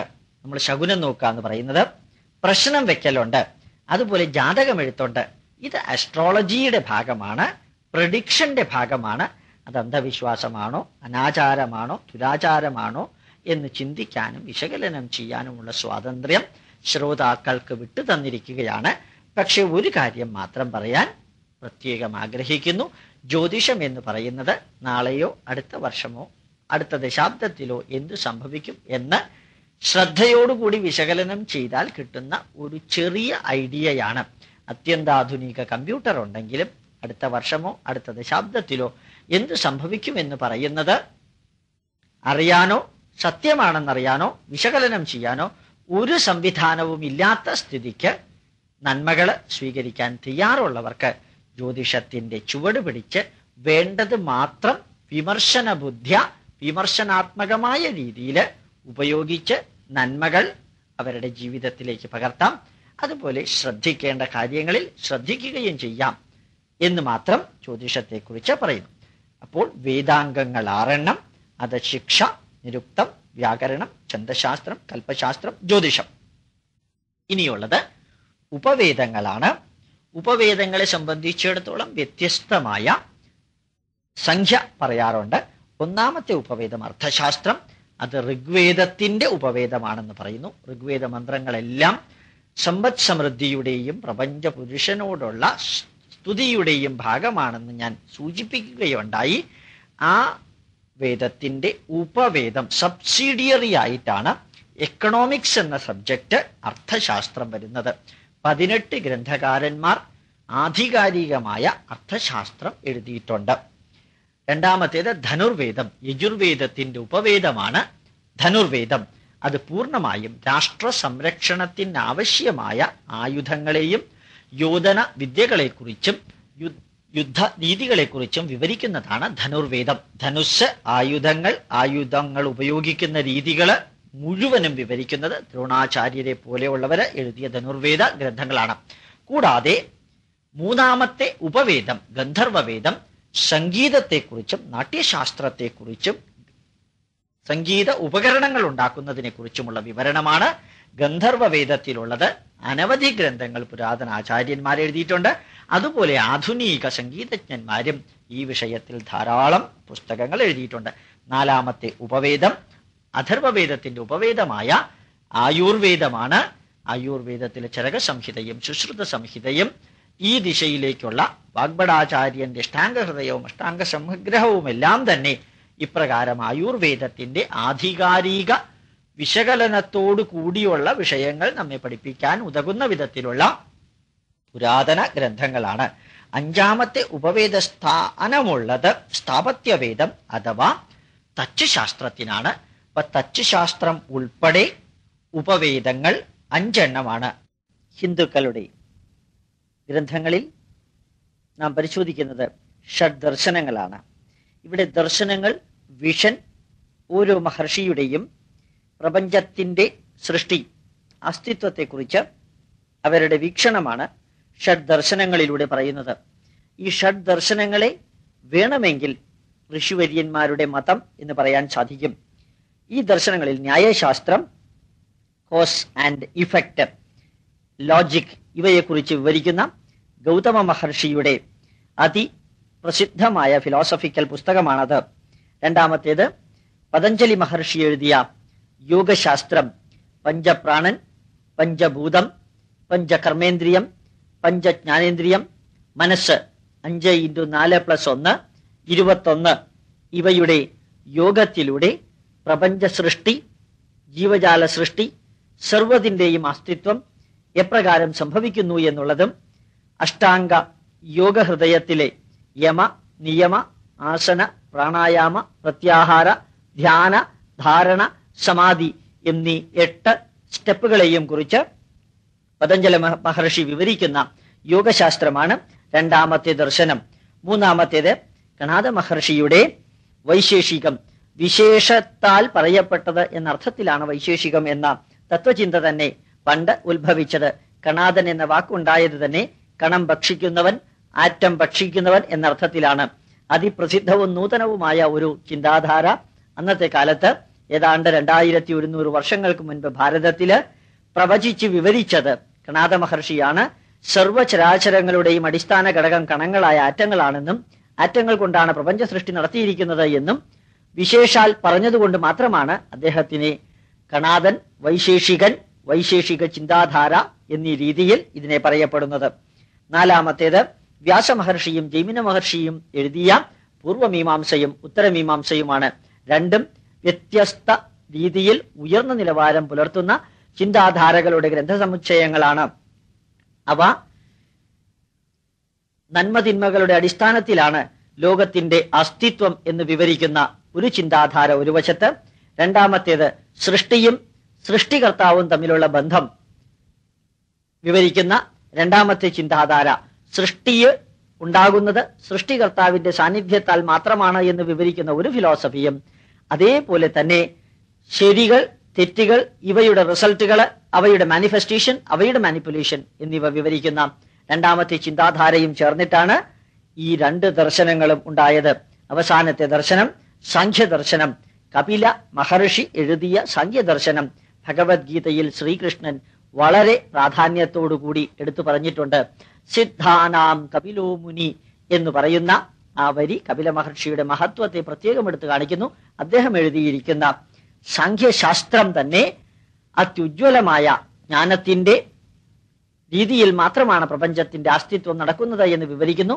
ജ്ഞാനമാണ് സർവ്വതിനും ആധാരം എന്ന് വിവരിക്കുന്നു. അതുകൊണ്ട് തന്നെയാണ് സാഖ്യയോഗത്തെ ജ്ഞാനയോഗം എന്ന രീതിയിലും വിവരിക്കുന്നത്. ഇപ്രകാരം ഭാരതീയ ചിന്താധാരകൾ അടങ്ങുന്ന ഹിന്ദുവിന്റെ പുസ്തകങ്ങൾ ഏതെല്ലാമാണെന്ന് ചോദിച്ചാൽ 4 വേദങ്ങൾ, അവയോട് അനുബന്ധിച്ച ബ്രാഹ്മണങ്ങൾ, അതിനോട് ചേർന്ന ആരണ്യകങ്ങൾ, അതിനോട് ചേർന്ന ഉപനിഷത്തുക്കള്, ഈശ്വരസങ്കല്പത്തിൽ അതിനോട് ചേരാവുന്ന 18 മഹാപുരാണങ്ങൾ, 18 ഉപപുരാണങ്ങൾ, 2 ഇതിഹാസങ്ങൾ, 6 വേദാംഗങ്ങൾ, 4 അല്ലെങ്കിൽ 5 ഉപവേദങ്ങൾ, 6 ദർശനങ്ങൾ, ഇത്രയും ചേരുമ്പോൾ ഹിന്ദു അറിഞ്ഞിരിക്കേണ്ട ഗ്രന്ഥങ്ങളുടെ, ഹൈന്ദവ ഗ്രന്ഥങ്ങളുടെ ഭാരതീയ ആത്മീയ ഭൗതിക ചിന്താധാരകൾ വിവരിക്കുന്ന ഗ്രന്ഥങ്ങളുടെ ഒരു ഏകദേശ രൂപം നമുക്ക് ലഭിക്കുന്നതായിരിക്കും. ഏതൊരു ഹിന്ദുവിനോട് മറ്റാര് ചോദിച്ചാലും നിങ്ങളുടെ മതഗ്രന്ഥങ്ങൾ ഏതാണെന്ന് ചോദിച്ചാൽ ഭാരതീയ മതഗ്രന്ഥങ്ങൾ ഒന്നല്ല, അനവധിയാണ്. അവ പരസ്പരം ബന്ധപ്പെട്ടിരിക്കുന്നു. ബന്ധപ്പെട്ടുകൊണ്ടിരിഞ്ഞാൽ മാത്രമേ ഭാരതീയ സമഗ്രമായ ജീവിത ദർശനത്തെ, ധർമ്മചര്യയെ, ആചാര വിചാരങ്ങളെ, ഈശ്വര സങ്കല്പത്തെ ഇത്രയും ഗഹനമായി വിവരിക്കുവാൻ സാധ്യമാവുകയുള്ളൂ. ഒരു വ്യക്തിയുടെ വീക്ഷണം ഒരു വസ്തുവിനെ കുറിച്ച് വിവരിച്ചാൽ അത് ഒരു ഗ്രന്ഥത്തിൽ നമുക്ക് ഉൾപ്പെടുത്താം. ഒരു വ്യക്തിയുടെ വീക്ഷണം അനവധി വസ്തുക്കളെ കുറിച്ചാണെങ്കിൽ പോലും ചിലപ്പോൾ അതൊരു പുസ്തകത്തിൽ ഉൾപ്പെടുത്താൻ സാധിച്ചു എന്ന് വരും. ആയിരക്കണക്കിന് തേജസ്വികളായ ഋഷിവര്യന്മാര് ആയിരക്കണക്കിന് വിഷയങ്ങളെ കുറിച്ച് അർത്ഥഗർഭമായി നൂതനമായ ചിന്താധാരകൾ ഉൾപ്പെടുത്തുവാൻ പാകത്തിന് പഴയവയെ ദേശവും കാലവും അനുസരിച്ച് അനുയോജ്യമല്ലാത്തതാണെങ്കിൽ അവയെ തിരസ്കരിക്കുവാൻ സ്വാതന്ത്ര്യവും കൊടുത്തപ്പോഴാണ് ഭാരതീയ ഗ്രന്ഥങ്ങളുടെ എണ്ണം ക്രമാതീതമായി വർദ്ധിച്ചത്. അഭിമാനാത്മകമായ ഒരു ട്രഷറിയാണ് ഹിന്ദുവിന് അവന്റെ പൈതൃക ഗ്രന്ഥങ്ങളുടെ പേരിൽ അഭിമാനിക്കുവാനും വായിക്കുവാനും പഠിക്കുവാനും പഠിപ്പിക്കുവാനുമായിട്ടുള്ളത്. ഇനി നമുക്ക് ചിന്തിക്കാനുള്ളത് ഭാരതീയ ആത്മീയതയും ഈശ്വര സങ്കല്പവുമാണ്. മറ്റു മതങ്ങളുടെ വിശ്വാസ പ്രകാരവും പ്രമാണപ്രകാരവും ആകാശത്തിന്റെ അത്യുന്നതങ്ങളിൽ വസിക്കുന്ന മനുഷ്യരൂപത്തിലുള്ള ഒരു പ്രത്യേക ശക്തിയാണ് ഈശ്വരൻ. ആ ഈശ്വരൻ ആകാശത്ത് നിന്ന് നിർദ്ദേശം നൽകുകയും ആകാശത്ത് നിന്ന് ഇറങ്ങി വന്ന് ഭൂമിയിൽ നടക്കുകയും ഓരോരുത്തനെ ഇപ്രകാരം ചെയ്യണം, ഇത് ചെയ്യരുത് എന്ന് നിർബന്ധിക്കുകയും താനല്ലാതെ മറ്റൊരു ദൈവം നിനക്കുണ്ടാകരുത് എന്ന് മുന്നറിയിപ്പ് നൽകുകയും മറ്റ് എല്ലാ വിഗ്രഹങ്ങളെയും അടിച്ചുടയ്ക്കണമെന്ന് ആഹ്വാനം ചെയ്യുകയും ദൈവം സർവഭാവത്തിന്റെയും വിശകലനാത്മകമായ പരിശോധനയ്ക്ക് ശേഷം നിനക്ക് സ്വർഗമോ നരകമോ എന്ന് തീരുമാനിക്കുവാനുള്ള കസേരയിലിരിക്കും എന്നുമുള്ള വിശ്വാസമാണുള്ളത്. ഭാരതീയരെ സംബന്ധിച്ചിടത്തോളം അപ്രകാരം ഒരു ചിന്താധാര ലവലേശം പോലുമില്ല. ഭാരതീയ ഈശ്വര സങ്കല്പത്തിന് വ്യത്യസ്തമായ നിലവാരങ്ങളാണുള്ളത്. ഞാൻ അല്പം മുമ്പ് ഗ്രന്ഥങ്ങളെ കുറിച്ച് പറഞ്ഞപ്പോൾ അത് സൂചിപ്പിക്കുകയുണ്ടായി. സാധാരണക്കാരന്റെ നിലവാരത്തിൽ ചിന്തിക്കുവാനും ഉപാസിക്കാനുമുള്ള ഒരു ഈശ്വര രൂപം, കുറെ കൂടി ഉന്നതങ്ങളിലേക്ക് പോകുമ്പോഴുള്ള ചിന്താധാര, അവിടെ നിന്ന് ഒരു പ്രത്യേക ലെവലിൽ എത്തിക്കഴിയുമ്പോൾ ഈശ്വര രൂപമോ ഭാവമോ ഇല്ലാതെ പ്രപഞ്ചത്തിലെ സർവചരാചരങ്ങളിലും നിറഞ്ഞിരിക്കുന്ന ചൈതന്യമാണ് ഈശ്വര ചൈതന്യമെന്ന് അറിയുവാൻ ഉള്ള മാനസിക ബുദ്ധിപരമായ ചിന്താപരമായ അവസ്ഥയിലെത്തുന്ന ഒരു മനുഷ്യ സമൂഹം. ഇപ്രകാരം വ്യത്യസ്ത സമൂഹങ്ങൾക്ക്, വ്യത്യസ്ത ബുദ്ധിപരമായ നിലവാരമുള്ള സമൂഹങ്ങൾക്ക് ഈശ്വരന്റെ രൂപത്തിലും ഭാവത്തിലും ചിന്തയിലും പ്രവർത്തനത്തിലും വീക്ഷണത്തിലും എല്ലാം കൊടുക്കുന്ന എക്സ്പ്ലനേഷൻസ് വ്യത്യസ്തമാണ് എന്ന കാര്യം പ്രത്യേകം ഓർക്കുക. ഏറ്റവും ഉജ്ജ്വലമായ നിലവാരത്തിൽ അത്യുന്നതമായ standardised form of divine power എന്ന് ഭാരതത്തിൽ പറയുന്നതാണ് ബ്രഹ്മസങ്കല്പം. ആ ബ്രഹ്മസങ്കല്പം യച്ചക്ഷുഷാ ന പശ്യതി, കണ്ണുകൊണ്ട് കാണാൻ സാധ്യല്ല. കണ്ണിനെ കാണിപ്പിക്കുന്ന ചൈതന്യം ചെവി കൊണ്ട് കേൾക്കാൻ സാധ്യല്ല. ചെവിയെ കേൾപ്പിക്കുന്ന ചൈതന്യം മനസ്സുകൊണ്ട് മനനം ചെയ്യാൻ സാധ്യല്ല. മനസ്സിനെ മനനം ചെയ്യിപ്പിക്കുന്ന ചൈതന്യം, ആ ചൈതന്യം അണോരണീയാൻ മഹതോ മഹീയാൻ ആത്മാ ഗുഹായാം നിഹിതോസ്യ ജന്തോ എന്ന് ഉപനിഷത്തുക്കൾ അർത്ഥശങ്കക്കിടമില്ലാത്ത വിധം നൽകുന്ന എക്സ്പ്ലനേഷൻ ആണ് ഭാരതത്തിന്റെ, ഹിന്ദുവിന്റെ അത്യുജ്വലമായ ഈശ്വര സങ്കല്പം. ഒരു ചെറിയ ആറ്റത്തിനകത്ത് ഇലക്ട്രോണുകളെയും പ്രോട്ടോണുകളെയും ന്യൂട്രോണുകളെയും ന്യൂക്ലിയസിനെയും ഉജ്ജ്വലമായ ചൈതന്യത്തിലൂടെ റവല്യൂഷനും റൊട്ടേഷനും സ്പിന്നിങ്ങിനും വിധേയമാക്കുന്ന ചൈതന്യം ഭാരതീയരെ സംബന്ധിച്ചിടത്തോളം ഈശ്വരീയ ചൈതന്യമാണ്. ഭൂമിയുടെ കറക്കവും അനവധി ഗ്രഹങ്ങളുടെ സൂര്യപ്രദക്ഷിണവും ഗാലക്സികളുടെ ഭ്രമണവും എല്ലാം തന്നെ അതിനകത്ത് ഇൻഹറന്റ് ആയിട്ട് നിലവിലുള്ള ഈശ്വര ചൈതന്യത്തിന്റെ അംശമാണ് എന്ന് ഭാരതീയർ പറയുന്നു. അതുപോലെ തന്നെ സർവ്വജീവജാലങ്ങളുടെയും ചലനാത്മകമായ പ്രവർത്തനത്തിന്, അവയുടെ ഹൃദയമിടിപ്പിന്, അവയുടെ ബ്ലഡ് സർക്കുലേഷന്, അവയുടെ ശ്വാസോച്ഛ്വാസത്തിന്, ഡൈജഷന്, എല്ലാ ബയോകെമിക്കൽ പ്രോസസ്സിനും ആധാരമായ ചൈതന്യത്തെ ഭാരതീയർ ഈശ്വര ചൈതന്യം എന്ന് പറഞ്ഞു. ആ ഈശ്വര ചൈതന്യത്തെയാണ് ഭാരതീയര് ബ്രഹ്മസങ്കല്പത്തിലൂടെ വിവരിക്കുകയും ചെയ്തത്. ആ പ്രപഞ്ച ചൈതന്യത്തിന് അത്യന്താധുനിക ശാസ്ത്രം നൽകിയിരിക്കുന്ന ഡെഫിനിഷൻ ആണ് self awareness and self consciousness present in everything non living and living. ജീവനുള്ളതിലും ജീവനില്ലാത്തതിലും അടങ്ങിയിരിക്കുന്ന പ്രജ്ഞാനത്തെയാണ് ഭാരതീയർ ആത്യന്തികമായി ഈശ്വര ചൈതന്യം എന്ന് പറയുന്നത്. ഏത് മനുഷ്യന്റെയും ഈശ്വര സാക്ഷാത്കാരം എന്ന് പറയുന്നത് ബ്രഹ്മചൈതന്യ ജ്ഞാനം ലഭിക്കുകയാണ്. അത് ആധുനിക ശാസ്ത്രത്തിലൂടെയോ അല്ലെങ്കിൽ ഉപാസനയിലൂടെയോ സാധിക്കുന്നതാണ്. ആ ബ്രഹ്മജ്ഞാന എക്സ്പീരിയൻസ് ലഭിച്ചവനെയാണ് ഭാരതീയര് ബ്രാഹ്മണൻ എന്ന് പറയുന്നത്. നിരന്തരം ചലനാത്മകമായ ആ ചൈതന്യത്തെയാണ് ബ്രഹ്മചൈതന്യം എന്ന് പറയുന്നത്. ആ ചലനാത്മകമായ അവസ്ഥയെ ഭൂമി നിരന്തരം കറങ്ങിക്കൊണ്ടിരിക്കുന്നു, സൂര്യന് ചുറ്റും പ്രദക്ഷിണം വെച്ചുകൊണ്ടിരിക്കുന്നു. ഇലക്ട്രോണുകളും അതേപോലെ, ശരീരവും അതേപോലെ നിരന്തരം പ്രവർത്തിച്ചു കൊണ്ടിരിക്കുന്ന ആ അവസ്ഥയെ ബ്രഹ്മത്തിന്റെ സഗുണാവസ്ഥ എന്ന് പറയുന്നു. ആ സഗുണാവസ്ഥയിലും അവ പ്രവർത്തിക്കുന്നതായിട്ട് അറിയാത്ത ഒരവസ്ഥയുണ്ട്. ഭൂമി കറങ്ങുന്നു എങ്കിലും കറങ്ങുന്നതായിട്ട് നാം അറിയുന്നില്ല. പ്രദക്ഷിണം വെക്കുന്നുണ്ടെങ്കിലും പ്രദക്ഷിണം വെക്കുന്നതായിട്ട് അറിയുന്നില്ല. ശരീരം നിരന്തരം പ്രവർത്തിച്ചു കൊണ്ടിരിക്കുമ്പോഴും പ്രവർത്തിക്കുന്നതായിട്ട് നാം അറിയുന്നില്ല. അപ്പോൾ സഗുണാവസ്ഥയ്ക്ക് ഉപോത്ഫലകമായി കോംപ്ലിമെന്ററി ആയിട്ടൊരു നിർഗുണാവസ്ഥയുണ്ട്. അതിനെയാണ് നിർഗുണബ്രഹ്മം എന്ന് നമ്മൾ പറയുന്നത്. ആ ബ്രഹ്മമാണ് ഏറ്റവും അവസാനത്തെ സ്റ്റെപ്പിലുള്ള ഈശ്വര സാക്ഷാത്കാരം. അതിന് തൊട്ടു താഴെയുള്ള ഈശ്വര സങ്കല്പമാണ് പ്രപഞ്ച പുരുഷ സങ്കല്പം. സഹസ്രശീരുഷ പുരുഷ എന്ന വേദങ്ങളിലും വിശ്വതശ്ചക്ഷുരുത വിശ്വതോ മുഖോ വിശ്വതോ ബാഹുരുത വിശ്വതസ്പാത്, പ്രപഞ്ചം മുഴുവനും നിറഞ്ഞിരിക്കുന്ന, കൈകളും കാലുകളും കണ്ണുകളും മസ്തിഷ്കവും നിറഞ്ഞിരിക്കുന്ന ഒരു പ്രപഞ്ച പുരുഷനെ നിങ്ങൾക്ക് ഊഹിക്കാൻ സാധിക്കുമെങ്കിൽ ആ പ്രപഞ്ച പുരുഷ ചൈതന്യമാണ് ഭാരതീയരെ സംബന്ധിച്ചിടത്തോളം ജ്ഞാനദൃഷ്ടി കൊണ്ട് അർജുനനോട് നോക്കാൻ പറഞ്ഞ ദിവി സൂര്യ സഹസ്രസ്യ ഭവേദ്യുഗപദുത്തിത എന്ന് പറയുന്ന നാന്തം ന മധ്യം ന പുനസ്തവാദ്യം, തുടക്കവും മധ്യവും അവസാനവും ഇല്ലാത്ത ആ പ്രപഞ്ച പുരുഷ സങ്കല്പം. അതിൽ തൊട്ടു താഴെ വരുന്ന ഈശ്വര സങ്കല്പത്തിന്റെ നിലവാരമാണ് ത്രിമൂർത്തി സങ്കല്പം. ബ്രഹ്മ വിഷ്ണു മഹേശ്വരന്മാര് പരസ്പരം പൂരകങ്ങളായി സങ്കല്പ രൂപത്തിൽ, പ്രപഞ്ചത്തിന്റെ രൂപത്തിൽ നീലനിറത്തോടുകൂടി മിൽക്കി വേ ഗാലക്സി എന്ന പാലാഴിയില് പഞ്ചഭൂതങ്ങളാൽ നിർമ്മിതമായ ഇൻഫിനിറ്റി എന്ന് പറയുന്ന സർപ്പത്തിന്റെ സ്ട്രക്ചറിന്റെ പുറത്ത് സെൽഫ് അവയർനെസ് കോൺഷ്യസ്നെസ് എന്ന് പറഞ്ഞിരിക്കുന്ന മഹാവിഷ്ണുവിനെ പ്രപഞ്ചത്തോട് ഉപമിച്ചുകൊണ്ട് നമ്മുടെ മുമ്പിൽ ഈശ്വര രൂപമായി തന്നു. അതിന്റെ അസ്തിത്വത്തിന് ആവശ്യമായ ശ്രീ ലക്ഷ്മി ചൈതന്യവും ഭാര്യാരൂപത്തിൽ കൊടുത്തു. ആ പ്രപഞ്ച ചൈതന്യത്തിൽ നിന്ന് ഊർജം സ്വീകരിച്ച് സൃഷ്ടി നടത്തുന്ന ബ്രഹ്മാവിനെ എക്സ് ആക്സിസും വൈ ആക്സിസും ഇസഡ് ആക്സിസും ടൈം ആക്സിസും കൊടുത്ത് 4 തലകൾ കൊടുത്ത് സൃഷ്ടിക്ക് ആവശ്യമായ വിദ്യ എന്ന രൂപത്തെ സരസ്വതിയെ പത്നിയുടെ സ്ഥാനത്ത് വെച്ചു കൊടുത്തു.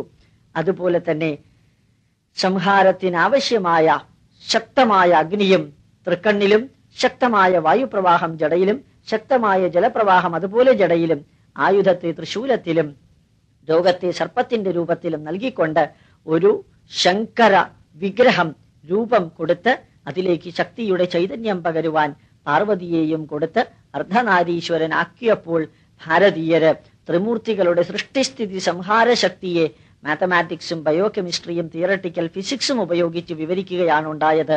ഇതാണ് ഭാരതീയ ഈശ്വര സങ്കല്പത്തിന്റെ ആത്യന്തികമായ വിവരണം.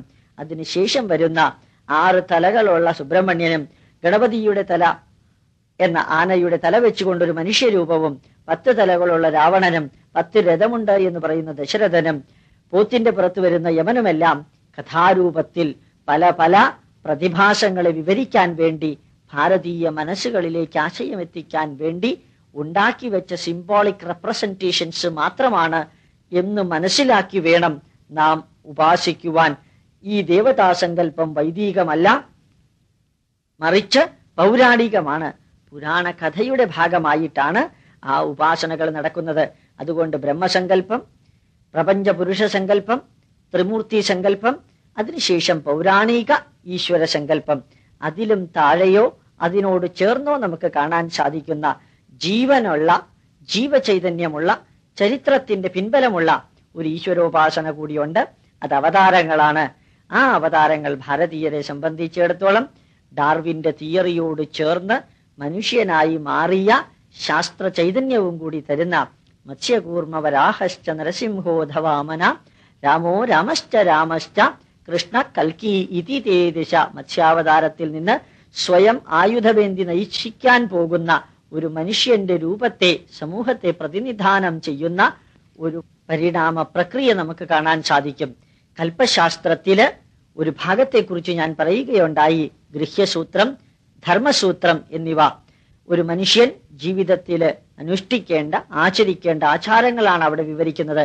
ആ ആചാരങ്ങൾ ഗ്രന്ഥങ്ങളിൽ എഴുതി വെച്ചപ്പോൾ അവയെല്ലാം അപ്ലൈഡ് ആചാരങ്ങളായിട്ട്, അപ്ലൈഡ് ധർമ്മശാസ്ത്ര രൂപത്തിൽ എങ്ങനെയാണോ ആചരിച്ച് ജീവിക്കേണ്ടത് എന്ന് കാണിക്കാൻ വേണ്ടിയാണ് ആചാര രൂപത്തിൽ ജീവിച്ച് കാണിക്കുവാൻ പര്യാപ്തമാം വിധം ചൈതന്യമുള്ള ഈശ്വര അവതാരങ്ങളായി പരശുരാമനും ശ്രീരാമനും ബലരാമനും ശ്രീകൃഷ്ണനുമെല്ലാം ഭൂമിയിലേക്ക് വന്നത്. സ്വന്തം ജീവിതം മാതൃകാപരമായി ജനങ്ങൾക്ക്, സമൂഹത്തിന്, രാഷ്ട്രത്തിന് ഉപയോഗിക്കേണ്ടത് എപ്രകാരമാണ്? സ്വയം ത്യാഗം സഹിച്ച്, അല്പം വേദനയും സഹിച്ച്, സംതൃപ്തമായ രീതിയിൽ സമൂഹത്തെ നിയന്ത്രിക്കേണ്ടത്, അനുഗ്രഹിക്കേണ്ടത് എപ്രകാരമാണ് എന്ന് വിവരിച്ചു കൊടുക്കുന്ന, ജീവിച്ചു കാണിക്കുന്ന ഈ മനുഷ്യരൂപങ്ങളാണ് ഭാരതീയരെ സംബന്ധിച്ചിടത്തോളം അവതാരങ്ങളായ ഈശ്വരന്മാര്. ഇന്നും അപ്രകാരമുള്ള അവതാരങ്ങൾ ഈ ഭാരതത്തിൽ നടക്കാറുണ്ട്.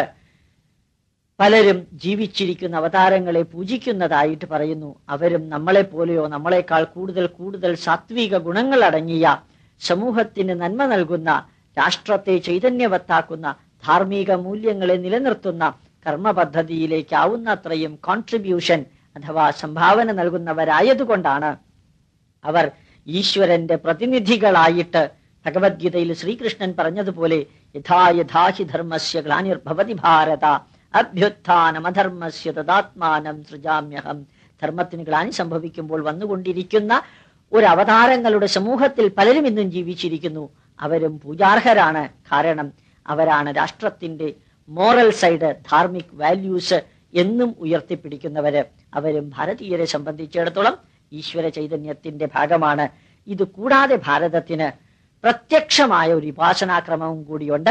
ക്ഷേത്ര വിഗ്രഹങ്ങളിലൂടെ, മറ്റ് ഒരു മതത്തിന്റെയും ദേവാലയത്തെ പോലെയല്ല ഭാരതത്തിലെ ദേവാലയം. ഓരോ ഹിന്ദുവും ഭാരതീയ ദേവാലയമായ ക്ഷേത്രങ്ങളെ കുറിച്ച് അറിഞ്ഞിരിക്കണം. അതിനെ സംബന്ധിച്ചിടത്തോളം അവിടെ ചെന്ന് തെറ്റുകൾ സ്വയം പൂജാരിയോട് ഏറ്റുപറയുകയോ, വിഗ്രഹത്തിന്റെ ഒരു ഭാഗം ഭക്ഷിക്കുകയോ, വിഗ്രഹത്തിന്റെ ഒരു ഭാഗമായിട്ട് രക്തം എന്ന തീർത്ഥം കുടിക്കുകയോ ചെയ്യുകയല്ല. മറിച്ച് അവിടെ പഞ്ചേന്ദ്രിയങ്ങളുടെ ആക്ടിവേഷൻ നടക്കുന്ന ക്വാണ്ടം ഹീലിംഗ് സെന്റർ ആണ് ഹിന്ദുവിനെ സംബന്ധിച്ചിടത്തോളം ഓരോ ക്ഷേത്രവും. ക്ഷേത്രം എന്ന വാക്കിന്റെ അർത്ഥം തന്നെ ക്ഷയാത്രായതേ ഇതി ക്ഷേത്ര, നാശത്തിൽ നിന്ന് രക്ഷിക്കുന്നത് ഏതാണോ അതാണ് ഭാരതീയരെ സംബന്ധിച്ചിടത്തോളം ക്ഷേത്രമായിട്ടുള്ളത്. കണ്ണിന് ആക്ടിവേഷൻ ആയിട്ട് പ്രകാശവും പ്രഭാപൂരിതമായ പ്രഭാമണ്ഡപവും നിറമുള്ള പുഷ്പങ്ങളും ക്ഷേത്രത്തിനകത്ത് ഒരു പ്രത്യേക ഊർജ ലെവൽ വരുത്തുന്നു. അതുപോലെ മന്ത്രവും ശംഖധ്വനിയും മണിയുടെ ധ്വനിയും പഞ്ചവാദ്യവും മേളങ്ങളും എല്ലാം ചെവിയെ ആക്ടിവേറ്റ് ചെയ്യിക്കുമ്പോൾ സുഗന്ധ പുഷ്പങ്ങളും സുഗന്ധ ഇലകളും ചന്ദനത്തിരിയും ധൂപവും കർപ്പൂരവും ക്ഷേത്രാന്തരീക്ഷത്തെ സുഗന്ധമാക്കി നാസാരന്ധ്രത്തെ ആക്ടിവേറ്റ് ചെയ്യിക്കുമ്പോൾ തീർത്ഥവും ത്രിമധുരവും പ്രസാദവും മറ്റെല്ലാം നാക്കിലൂടെ ആ പഞ്ചേന്ദ്രിയങ്ങളിൽ ഒന്നിനെ ആക്ടിവേറ്റ് ചെയ്യിക്കുന്നു. കളഭവും ചന്ദനവും അതുപോലെ തന്നെ ഭസ്മവും കുങ്കുമവും ത്വക്കിനെയും ആക്ടിവേറ്റ് ചെയ്യിക്കുമ്പോൾ ഭാരതീയ സങ്കല്പത്തിൽ ക്ഷേത്രം എന്ന് ഉള്ളതിനെ കുറിച്ച് ശ്രീകൃഷ്ണൻ പറഞ്ഞത് ഇതം ശരീരം തു കൗന്തേയ ക്ഷേത്രമിത്യഭിധീയതേ. ഈ ശരീരമാണ് ക്ഷേത്രം എന്ന് പറയുന്നത്.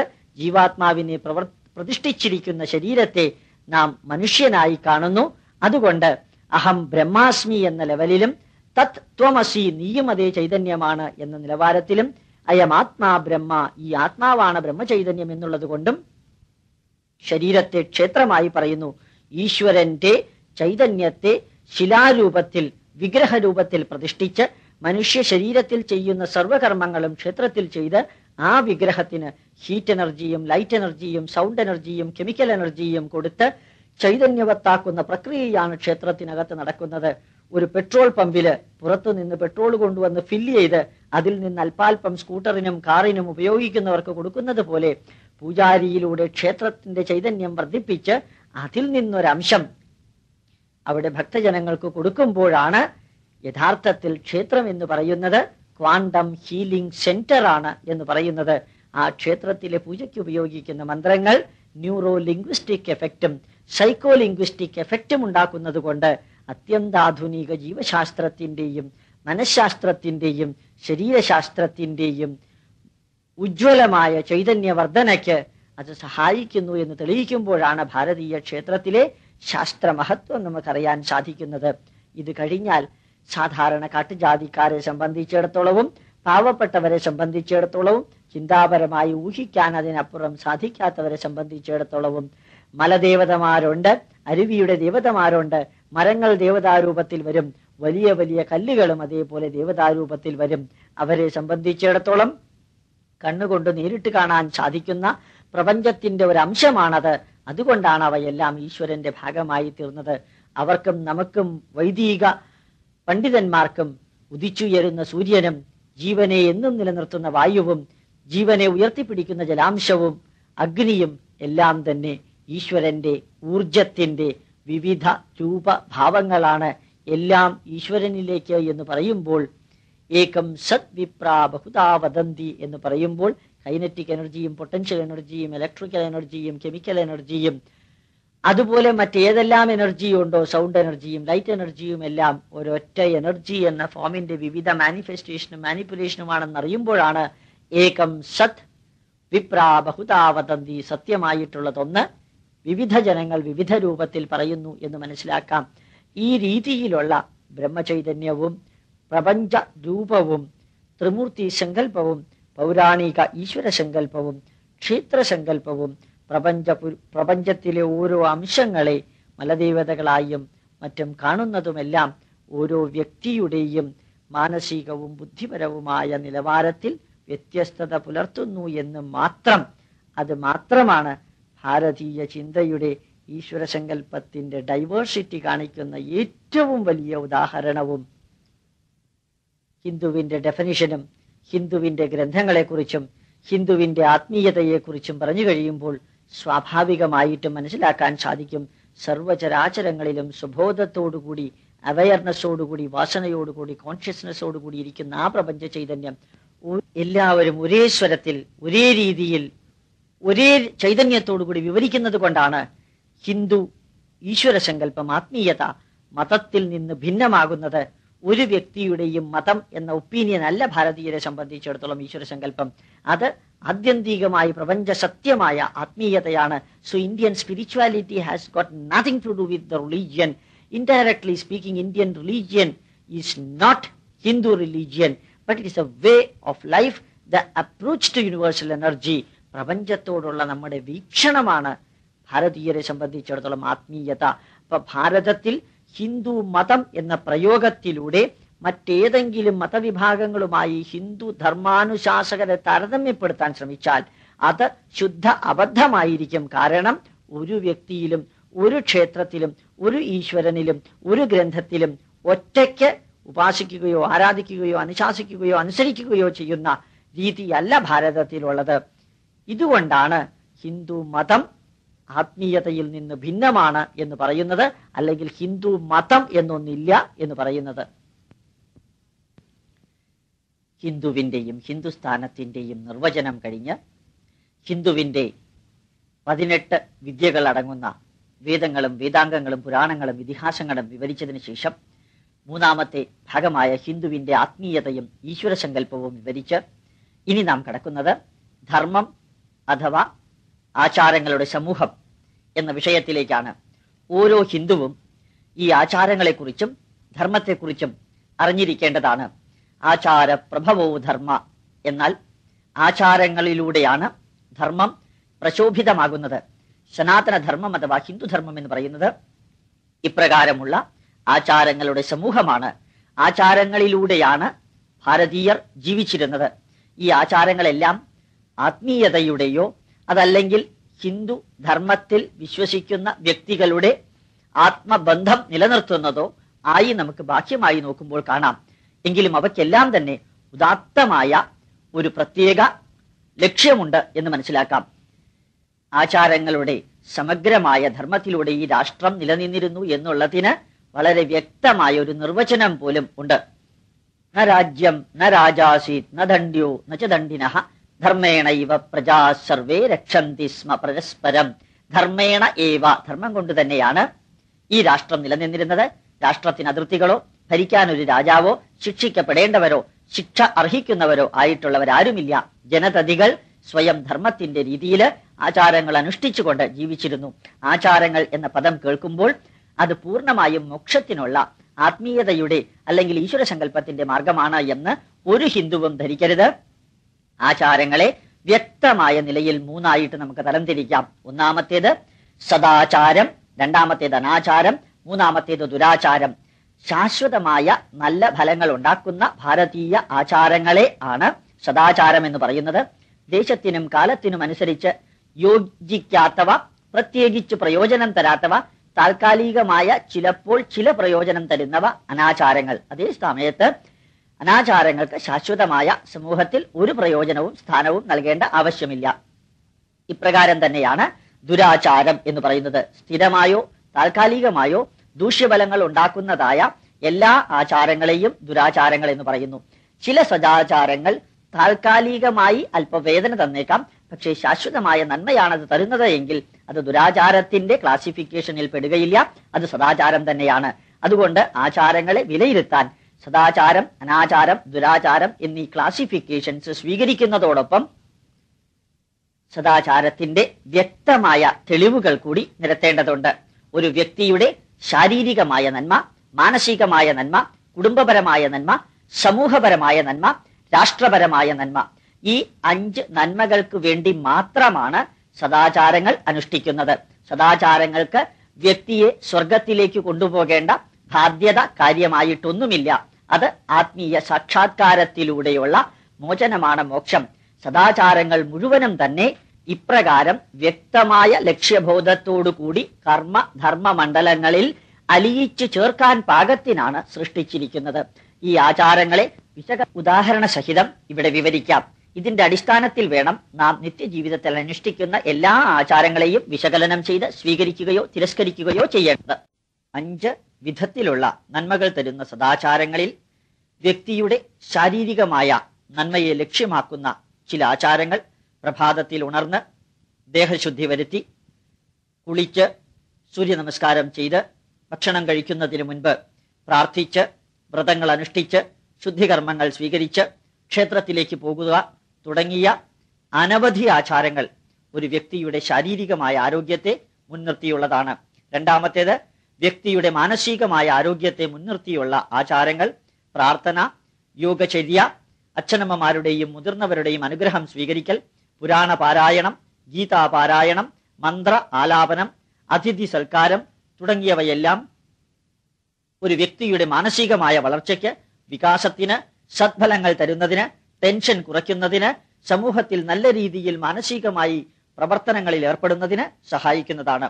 വ്യക്തിയുടെ കുടുംബ ബന്ധം നിലനിർത്തുന്നതും സുദൃഢമാക്കുന്നതുമായ ആചാരങ്ങൾ ഒരു കുട്ടിയുടെ 16 സ്റ്റേജിലുള്ള വളർച്ചയെ ആധാരമാക്കിയുള്ള ഷോഡശ കർമ്മങ്ങൾ: നാമകരണം, അന്നപ്രാശനം, ഉപനയനം, വിവാഹം തുടങ്ങിയ എല്ലാ ഷോഡശ കർമ്മങ്ങളും, അതുപോലെ വീട്ടിൽ അച്ഛനോ അമ്മയോ ബന്ധുക്കളോ മരിക്കുമ്പോൾ നടത്തുന്ന പിതൃകർമ്മം, പിന്നെ ഓരോ ആഘോഷവേളകളായ പിറന്നാൾ ആഘോഷം, ഷഷ്ട്യബ്ദപൂർത്തി ആഘോഷം, ശതാഭിഷേകം തുടങ്ങിയവയെല്ലാം അച്ഛനും അമ്മയും കുട്ടികളും തലമുറകളുടെ വ്യക്തികളും തമ്മിലുള്ള ബന്ധത്തെ സുദൃഢമാക്കുന്നതിന് ഉദ്ദേശിച്ചുകൊണ്ടുള്ളവ മാത്രമാണ്.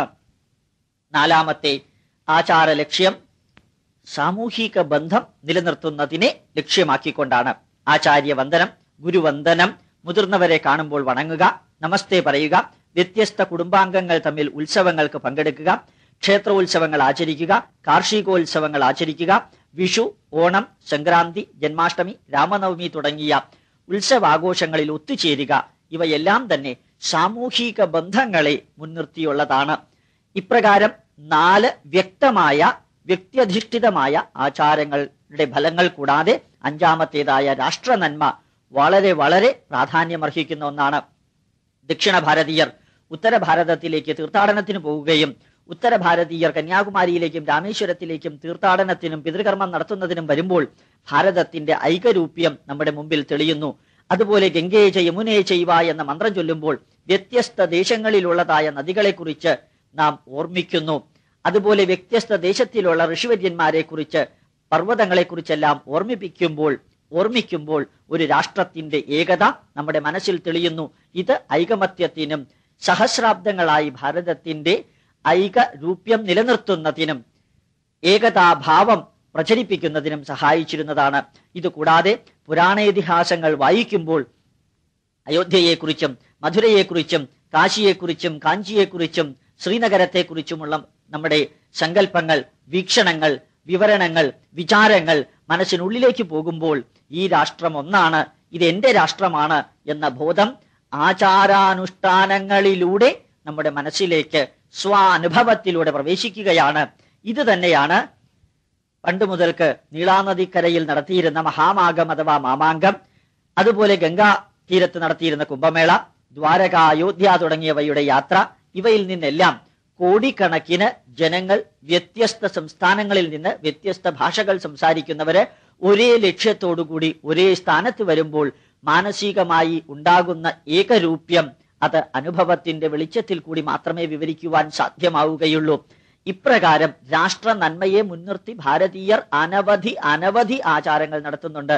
ഏത് കർമ്മം നടത്തുന്നതിന് മുൻപുമുള്ള മഹാസങ്കല്പം പോലും ജംബുദ്വീപേ ഭാരതവർഷേ ഭരതഖണ്ഡേ മേരോഹ് ദക്ഷിണേ പാർശ്വേ ദണ്ഡകാരണ്യേ ഗോദാവര്യാഹ ദക്ഷിണേ തീരെ എന്ന് ആരംഭിക്കുന്ന മഹാസങ്കല്പത്തിൽ ഏഷ്യാ ഭൂഖണ്ഡത്തെ മുഴുവനും പറഞ്ഞ്, ഭാരതത്തെ മുഴുവനും പറഞ്ഞ്, വിന്ധ്യയുടെ തെക്കുള്ള ഭാഗത്തെ പറഞ്ഞ്, ഗോദാവരിയുടെ തെക്കുള്ള ദേശത്തെ കുറിച്ചു പറഞ്ഞ് പരശുരാമക്ഷേത്രത്തിലേക്കോ ഭാസ്കര ക്ഷേത്രത്തിലേക്കോ ശ്രീരാമക്ഷേത്രത്തിലേക്കോ കൊണ്ടുവന്ന് അവിടെ നടത്തുന്ന കർമ്മങ്ങളെ വിവരിക്കുമ്പോൾ മഹാസങ്കല്പത്തിൽ ഈ രാഷ്ട്രത്തിന്റെ ഐക്യത്തെ ഊന്നിപ്പറയുന്ന വരികളുടെ സ്രോതസ് നമുക്ക് കാണാൻ സാധിക്കും. ഇത് രാഷ്ട്രനന്മയുടെ ആചാരത്തിന്റെ ഭാഗമാണ്. ഇപ്രകാരം നാം അനുഷ്ഠിക്കുന്ന ആചാരങ്ങളിൽ വ്യക്തമായി വ്യക്തിയുടെ, കുടുംബത്തിന്റെ, സമൂഹത്തിന്റെ, രാഷ്ട്രത്തിന്റെ നന്മയെ വിശകലനം ചെയ്ത് അനുഷ്ഠിക്കുന്ന ആചാരങ്ങളാണ് സദാചാരങ്ങൾ. ഇവയെക്കുറിച്ച് ഹിന്ദുവായ ഓരോ വ്യക്തിയും അറിഞ്ഞിരിക്കണം. ഇവിടെ വിവരിക്കാത്ത ആചാരങ്ങളെക്കുറിച്ച് സ്വയം വിശകലനം ചെയ്ത് ഇപ്രകാരമുള്ള നന്മകൾ അതിലുണ്ടോ എന്ന് പഠിക്കേണ്ടതാണ്. ഏതെങ്കിലും വിധത്തിലുള്ള തിന്മകൾ അതിലുണ്ടെങ്കിൽ അത് അകറ്റി നിർത്തി മാറ്റി ശുദ്ധീകരിച്ച് വീണ്ടും വീണ്ടും അവയിലെ ശാസ്ത്ര സത്യങ്ങളെ പഠിച്ച് പ്രചരിപ്പിക്കേണ്ടതും ഹിന്ദുവിന്റെ ബാധ്യതയാണ്. കാരണം ആചാരങ്ങൾ ആചാര്യനിലൂടെയും വ്യക്തികളിലൂടെയും തലമുറകളിലേക്ക് പ്രവഹിക്കുകയാണുണ്ടായത്. അത് പ്രചരിപ്പിക്കേണ്ട ഉത്തരവാദിത്വവും അനുഷ്ഠിക്കുന്ന ഓരോ വ്യക്തിക്കുമുണ്ട് എന്നുള്ളത് പ്രത്യേകം സ്മരിക്കണം. ഹിന്ദുവായി ജനിച്ച ഓരോ വ്യക്തിക്കും ഒരു ജീവിത ലക്ഷ്യമുണ്ട്.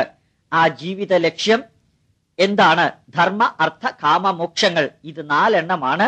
ഒരു വ്യക്തി ഭൂമിയിൽ ജനിച്ചു കഴിഞ്ഞ് 10,26,500 ദിവസം ജീവിക്കുമ്പോൾ അയാൾ അനുഭവിച്ച് അവസാനിപ്പിക്കേണ്ടതായ ജീവിത പന്ഥാവുകള്. അതിലെ ധാർമ്മിക പന്ഥാവുകളിലൂടെ ശ്രേഷ്ഠങ്ങളായ ആചാരങ്ങൾ അനുഷ്ഠിച്ചുകൊണ്ട് വേണം എല്ലാ കർമ്മവും നടത്തേണ്ടത് എന്നുള്ളത് കൊണ്ടാണ് പുരുഷാർത്ഥത്തിൽ 1ാമത്തേതായ ധർമ്മത്തിന് സ്ഥാനം കൊടുത്തിരിക്കുന്നത്. 2ാമത്തേത് അർത്ഥം, സാമ്പത്തികമായി ഉയരുക എന്നുള്ളത് ഓരോ വ്യക്തിയുടെയും ബാധ്യതയാണ്. സന്യാസിക്ക് പോലും നല്ല രീതിയിലുള്ള ശ്രേഷ്ഠമായ ബാക്ക്ഗ്രൗണ്ട്, സാമ്പത്തികമായ ചൈതന്യം ഉണ്ടായിരിക്കേണ്ടത് അത്യാവശ്യമാണെന്ന് വിവരിക്കുന്ന അനവധി ഉദാഹരണങ്ങൾ ഭാരതത്തിലുണ്ട്. അപ്പോൾ അർത്ഥകാമങ്ങൾ, സാമ്പത്തികമായി ഉയർന്ന് ജീവിതത്തിൽ അനുഭവിക്കേണ്ട എല്ലാ ഗുണങ്ങളും എല്ലാ സുഖങ്ങളും വ്യക്തമായ ധാർമ്മിക ബോധത്തോടുകൂടി അനുഭവിക്കുക എന്നുള്ളത് ഹിന്ദുവിന്റെ ജീവിത ലക്ഷ്യമാണ്. ഹിന്ദുവിന്റെ ജീവിത ലക്ഷ്യം ഈശ്വരോപാസന നടത്തി ഹിമാലയത്തിൽ ചെന്ന് തപസ് ചെയ്ത് ഈശ്വര സാക്ഷാത്കാരം എന്ന് പറയുന്നത് അവസാനത്തിൽ മാത്രം വരേണ്ടതാണ്. പോകുന്ന പന്ഥാവിൽ അതിനെക്കുറിച്ച് ഓർമ്മ വേണം എന്ന് മാത്രം. അർത്ഥകാമങ്ങളിലൂടെ ജീവിച്ചിരുന്ന ആചാര്യന്മാരെ കുറിച്ച് എല്ലാ ഗ്രന്ഥങ്ങളിലും, പ്രത്യേകിച്ച് 18 മഹാപുരാണങ്ങളിലും 18 ഉപപുരാണങ്ങളിലും നമുക്ക് കാണുവാൻ സാധിക്കും. ഓരോ രാജാവിന്റെയും ലക്ഷ്യം രാഷ്ട്രത്തിന്റെ സമ്പദ് സമൃദ്ധിയാണ്. ഓരോ പ്രജയുടെയും ലക്ഷ്യം കുടുംബത്തിന്റെ സാമ്പത്തിക ഭദ്രതയാണ്. പക്ഷെ ഇത് എത്തുന്നതിനു വേണ്ടിയുള്ള മാർഗം ധാർമ്മികമായിരിക്കണമെന്ന് മാത്രം. ഈ സമ്പത്ത് കുമിഞ്ഞു കൂട്ടുവാൻ വേണ്ടിയോ അധാർമിക പ്രവർത്തനത്തിന് വേണ്ടിയോ സ്വയം ഉയർന്നവരാണെന്ന് കാണിക്കുവാൻ വേണ്ടിയോ ഉപയോഗിക്കുന്നതിന് പകരം സമ്പത്തിലൂടെ സമൂഹത്തെ സേവിക്കാനുള്ള മാർഗം ഭാരതീയർ മോക്ഷം എന്ന ലക്ഷ്യത്തെ വെച്ചുകൊണ്ട് നൽകിയിരുന്നു, പറഞ്ഞിരുന്നു, ഉപദേശിച്ചിരുന്നു, ആചരിച്ചിരുന്നു. മോക്ഷം എന്ന പദത്തിന്റെ അർത്ഥം മോചനം, അത് സ്വർഗത്തിലേക്കുള്ള യാത്ര എന്നല്ല. ഓരോ സുഖദുഃഖങ്ങൾ അനുഭവിച്ച് അതിന്റെ അനുഭവത്തിൽ നിന്ന് അടുത്ത ലെവലിലേക്ക് പോകുന്നതാണ് അതിനോടുള്ള മോക്ഷത്തിന് കാരണം. ഏതെങ്കിലും ഒരു ഭക്ഷണം കഴിക്കണമെന്ന് തോന്നുന്ന വ്യക്തിക്ക് അത് ഉപേക്ഷിച്ച് മോക്ഷം നേടാൻ സാധിക്കും. അതല്ലെങ്കിൽ അത് കഴിച്ച് അതിന്റെ അനുഭവം അറിഞ്ഞ് ഇനി എനിക്ക് ആവശ്യമില്ല അത് എന്ന് പറഞ്ഞതിൽ നിന്ന് മോചനം നേടാൻ സാധിക്കും. ഇപ്രകാരം ധർമ്മ, അർത്ഥ, കാമ, മോക്ഷം. കാമം എന്ന വാക്കിന് സെക്ഷുവൽ ഡിസയർ എന്ന അർത്ഥമില്ല, ആഗ്രഹപൂർത്തി എന്ന അർത്ഥം മാത്രമേ ഉള്ളൂ. ആ ആഗ്രഹപൂർത്തിക്ക് അർത്ഥം ആവശ്യമായതുകൊണ്ട് ധാർമ്മിക മൂല്യങ്ങൾ നിലനിർത്തിക്കൊണ്ട് ആചരിച്ചുകൊണ്ട് പ്രചരിപ്പിച്ചുകൊണ്ട് വേണം സാമ്പത്തികമായുള്ള ഉയർച്ചയും ആഗ്രഹപൂർത്തിയും. അതിനുശേഷം മനുഷ്യൻ ഇതിൽ നിന്നെല്ലാം മോചനം നേടി പഠിച്ചതും പഠിപ്പിച്ചതുമെല്ലാം അടുത്ത തലമുറകൾക്ക് കൈമാറുവാൻ വേണ്ടിയുള്ള പ്രയാണമാണ് മോക്ഷമാർഗമായി സ്വീകരിക്കുന്നത്. മനുഷ്യനെ കുറിച്ചും സർവ്വജീവജാലങ്ങളെ കുറിച്ചുമുള്ള ഹിന്ദുവിന്റെ വീക്ഷണവും നാം ഓരോരുത്തരും അറിഞ്ഞിരിക്കണം. മനുഷ്യൻ ഒരു പാപിയല്ല. ഈ മനുഷ്യന്റെ ജനനം തന്നെ, ഉത്ഭവം തന്നെ ജാത്യന്ത പരിണാമ പ്രകൃത്യാ പൂരാ, ജീവജാലങ്ങളുടെ പരിണാമത്തിലൂടെയാണ് സംഭവിച്ചത് എന്ന് വ്യക്തമാക്കുന്നു. അതുപോലെ മഹാസങ്കല്പത്തിൽ പറയാറുണ്ട്, സപ്തതമേ മന്വന്തരെ അഷ്ടാവിംശതിതമേ കലിയുഗേ പ്രഥമപാദേ, 7ാമത്തെ മന്വന്തരത്തിൽ 28ാമത്തെ മഹായുഗത്തിലെ കലിയുഗത്തില് 5102 വർഷത്തിൽ ഞാൻ ജീവിക്കുന്നു എന്ന് പറയുമ്പോൾ ഈ മന്വന്തരങ്ങൾ എന്ന കാലഘട്ടത്തെ വ്യക്തമായി വിവരിച്ചു കഴിയുമ്പോൾ മനസ്സിലാക്കാൻ സാധിക്കും, മനുഷ്യന്റെ ഉത്ഭവം, ജീവജാലങ്ങളുടെ ഉത്ഭവം തുടങ്ങിയതിന് ശേഷമാണ് ഉണ്ടായത്. ആ ജീവജാലങ്ങളുടെ ഉത്ഭവം ഏതാണ്ട് 198 കോടി വർഷങ്ങൾക്ക് മുൻപാണെന്ന് മഹാസങ്കല്പം വിവരിക്കുമ്പോൾ പരിണാമത്തിലൂടെ മനുഷ്യൻ ജനിച്ചു. ആ മനുഷ്യന്റെ ജീവിത ലക്ഷ്യം ബ്രഹ്മാവലോക ധിഷണം മുതമാപദേവ, ബ്രഹ്മ ചൈതന്യത്തെക്കുറിച്ച്, പ്രപഞ്ച ചൈതന്യത്തെക്കുറിച്ച് അറിയുക, പഠിക്കുക, ഉപാസിക്കുക, അതിനെ സ്വായത്തമാക്കുക. ആ ചൈതന്യം അറിയാൻ വേണ്ടിയാണ് അത്യന്താധുനിക ശാസ്ത്രത്തിൽ ഫിസിക്സുകാരും കെമിസ്ട്രിക്കാരും ബയോകെമിസ്ട്രിക്കാരും ബോട്ടണിക്കാരും സുവോളജിക്കാരും എല്ലാവരും തന്നെ ശ്രമിക്കുന്നത്. അവർ പരീക്ഷണങ്ങളിലൂടെ നടത്തുമ്പോൾ ഭാരതീയ ഋഷിവര്യന്മാർ ഉപാസനയിലൂടെ അത് കാണുവാൻ വേണ്ടി ശ്രമിച്ചു. ഈ പ്രപഞ്ച ചൈതന്യത്തെക്കുറിച്ച് അറിഞ്ഞ് ഉൾക്കൊണ്ട് അടുത്ത തലമുറയിലേക്ക് ആ ചൈതന്യം പകർന്നുകൊടുത്ത് നാം ആ ചൈതന്യത്തിന്റെ ഒരു ചെറിയ അംശം മാത്രമാണ് എന്ന് മനസ്സിലാക്കിക്കൊണ്ട് പ്രപഞ്ചത്തിലെ സർവ്വ സൃഷ്ടികളുടെയും കൂട്ടത്തിൽ ഒരു ചെറിയ ജീവി മാത്രം കുറെ ചിന്തിക്കാനും വിശകലനം ചെയ്യാനും ബുദ്ധിപരമായിട്ട് ആലോചിക്കാനും സാധിക്കുന്ന ഒന്നിനെ ദൈവം സൃഷ്ടിച്ചതാണ് മനുഷ്യൻ എന്ന് പറയുന്നു. ആ പ്രപഞ്ച ചൈതന്യത്തിന്റെ ഭാഗമായതുകൊണ്ട് അഹം ബ്രഹ്മാസ്മി തത്വമസി, അയമാത്മാ ബ്രഹ്മ എന്നും ഋഷിവര്യന്മാർ മനുഷ്യനെ പഠിപ്പിച്ചു. ആ മനുഷ്യൻ ആദത്തിൽ നിന്നും അവയിൽ നിന്നും BC 4012 ഒക്ടോബർ മാസം 17-ാം തീയതി ഉണ്ടായതല്ല. കാരണം 69,500 വർഷം പഴക്കമുള്ള മനുഷ്യ ശരീരം യൂറാൽ പർവ്വത നിരകളിൽ നിന്ന് എടുത്തത് 3 വർഷങ്ങൾക്ക് മുൻപാണ്. ആദവും അവയും ജനിക്കുന്നതിന് 65,000 വർഷങ്ങൾക്ക് മുൻപുള്ള മനുഷ്യ ശരീരമായിരുന്നു അത്. ആ ആദത്തിന്റെയും അവയുടെയും പാപം മനുഷ്യൻ തലമുറകളിലേക്ക് കൈമാറുന്നു എന്ന വിശ്വാസം ഭാരതീയനില്ല. ഈശ്വര ചൈതന്യത്തിന്റെ രൂപമായതുകൊണ്ട് തന്നെ ഭാരതീയർ മനുഷ്യനെ ശൃണ്വന്തു വിശ്വേ അമൃതസ്യ പുത്ര, അമരത്വത്തിന്റെ പുത്രന്മാരെ എന്ന് വിളിക്കാറുണ്ട്. സർവചരാചരങ്ങളിലും കാണുന്ന ജീവചൈതന്യത്തെ ആ പരമാത്മ ചൈതന്യത്തിന്റെ ഭാഗമായിട്ട് ഭാരതീയർ മാത്രമേ കണ്ടിരുന്നുള്ളൂ. അതുകൊണ്ട് തന്നെ സർവ്വ സൃഷ്ടികളും മനുഷ്യന് വേണ്ടി ദൈവം നടത്തിയതാണ് എന്ന ധാരണയും തെറ്റാണ്. മനുഷ്യൻ സർവ്വ സൃഷ്ടികളിലും ഒന്ന് മാത്രമാണ്. 16 ലക്ഷം തരത്തിലുള്ള ജന്തുക്കളിലും 4 ലക്ഷം തരത്തിലുള്ള സസ്യങ്ങളിലും 10 ലക്ഷത്തോളം തരത്തിലുള്ള മൈക്രോ ഓർഗാനിസത്തിലും ഒരു ജീവി മാത്രമാണ് മനുഷ്യൻ എന്ന ബോധമാണ് ഭാരതത്തിന് ഉണ്ടായിരുന്നത്, ഭാരതീയർക്കുണ്ടായിരുന്നത്. അതുകൊണ്ട് തന്നെയാണ് വസുധൈവ കുടുംബകം എന്ന സങ്കല്പമുണ്ടായത്. അയം മാതാ പൃഥിവി പുത്രോഹം പൃഥിവ്യ, ഈ ഭൂമി എന്റെ അമ്മയാണ്, ഞാൻ ഭൂമിയുടെ മകനാണ്. ഈ ഭൂമിയിലെ സർവ്വചരാചരങ്ങളുടെയും കൂട്ടത്തിൽ അവയുടെ കുടുംബത്തിൽ ഞാൻ ഒരു അംഗം മാത്രമാണ്. അതുകൊണ്ടാണ് സഹവർത്തിത്വം എന്നുള്ളത് ഭാരതത്തിന്റെ അടിസ്ഥാന തത്വമായത്. അപ്രകാരം ഒരു വീക്ഷണമാണ് മനുഷ്യനെ കുറിച്ച് ഭാരതീയർക്ക് ഉണ്ടായിരുന്നത്. സർവ്വജീവജാലങ്ങളുടെയും അസ്തിത്വത്തിന് ആവശ്യമായിട്ടുള്ള നന്മകൾ ഏതെല്ലാമാണോ അവ മുഴുവനും തന്നെ ഭാരതീയരെ സംബന്ധിച്ചിടത്തോളം ഈശ്വരീയ ചൈതന്യത്തിന്റെ ഭാഗമായി. അതുകൊണ്ടാണ് ഭാരതീയർ സൂര്യനെ ഈശ്വരനായും വായുവിനെയും ജലത്തെയും അഗ്നിയെയും പ്രപഞ്ചത്തിന്റെ ഓരോ രൂപത്തെയും ഈശ്വര ചൈതന്യത്തിന്റെ ഭാഗമായും കാണുവാൻ കാരണം മനുഷ്യന്റെ കുടുംബാംഗങ്ങളായ സർവ്വ സസ്യലതാദികൾക്കും സർവ്വ ജന്തുജാലങ്ങൾക്കും ഇപ്രകാരം ഒരു പ്രപഞ്ച ചൈതന്യത്തെ ആശ്രയിച്ചു മാത്രമേ ജീവിക്കുവാൻ സാധിക്കുകയുള്ളൂ എന്നുള്ളത് കൊണ്ട് അതിൽ മനുഷ്യൻ എന്ന് പറയുന്നത് കുറെ കൂടി ബുദ്ധിശക്തിയുള്ള, പരസ്പരം പൂരകങ്ങളാക്കാൻ സാധിക്കുന്ന വിധത്തിൽ കർമ്മമണ്ഡലത്തിൽ ഏർപ്പെടുവാൻ അനുയോജ്യമായ ഒരു ആകൃതിയും പ്രകൃതിയും സ്വഭാവവും ബുദ്ധിയും നൽകിയ ഈശ്വര സൃഷ്ടി മാത്രം എന്ന രീതിയിൽ മനുഷ്യനെ കാണുവാൻ ലോകത്തിൽ പഠിപ്പിച്ച ആദ്യത്തെ ധർമ്മവും സനാതന ധർമ്മമാണ്.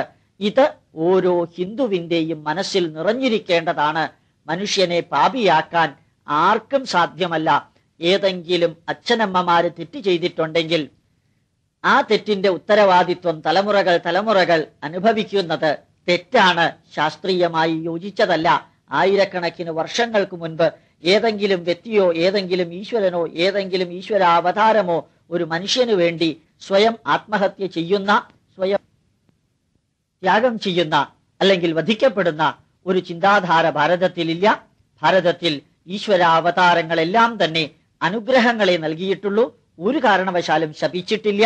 ശപിച്ചിട്ടുണ്ടെങ്കിൽ മനുഷ്യരൂപത്തിലുണ്ടായിരുന്ന ഋഷിവര്യന്മാരും ആസുരിക സ്വഭാവമുള്ളവരും മാത്രമേ ശാപം നൽകാറുള്ളൂ. മറ്റുള്ള എല്ലാ ഈശ്വരാവതാരങ്ങളും സങ്കല്പങ്ങളും അനുഗ്രഹം ചൊരിയുക മാത്രമാണ് ചെയ്തിട്ടുള്ളത്. അപ്രകാരം ഒരു വീക്ഷണമാണ് ഭാരതീയരെ സംബന്ധിച്ചിടത്തോളം ഈശ്വരനും മനുഷ്യനുമുള്ളത്. മനുഷ്യൻ ഉയർന്നുയർന്ന് ആ ഈശ്വരന്റെ നിലവാരത്തിലേക്ക് എത്തുവാനുള്ള സർവതന്ത്രമായ സ്വാതന്ത്ര്യം ഭാരതത്തിലുണ്ടായിരുന്നു. അത് തന്നെയാണ് ഭാരതത്തിന്റെ മഹത്വവും. സർവവിധത്തിലുള്ള ചിന്താധാരകളോടും ഹിന്ദുവിനുണ്ടായിരിക്കേണ്ട വീക്ഷണം ശാസ്ത്രീയ വീക്ഷണമാണ്. അതുകൊണ്ടാണ് ഉപനിഷത്തിൽ പറയുന്നത്, വിദ്യാം ച യസ്തത് വേദ ഉഭയം സഹ അവിദ്യയാ മൃത്യും തീർത്വാ വിദ്യയാ മൃതമശ്നുതേ.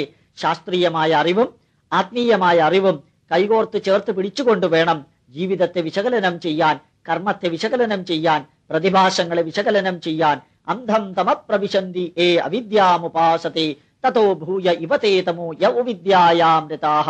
ഹിന്ദുവിന്റെ വീക്ഷണത്തെ സംബന്ധിച്ചിടത്തോളം അത്യന്താധുനികമായ ശുദ്ധശാസ്ത്രം മനുഷ്യരാശിയുടെ സർവ്വ പ്രശ്നങ്ങൾക്കും പരിഹാരമാണ് എന്ന് ധരിക്കുന്നവൻ സ്വയം കണ്ണു കാണാത്ത ഇരുട്ടിലേക്ക് പോവുകയാണ്.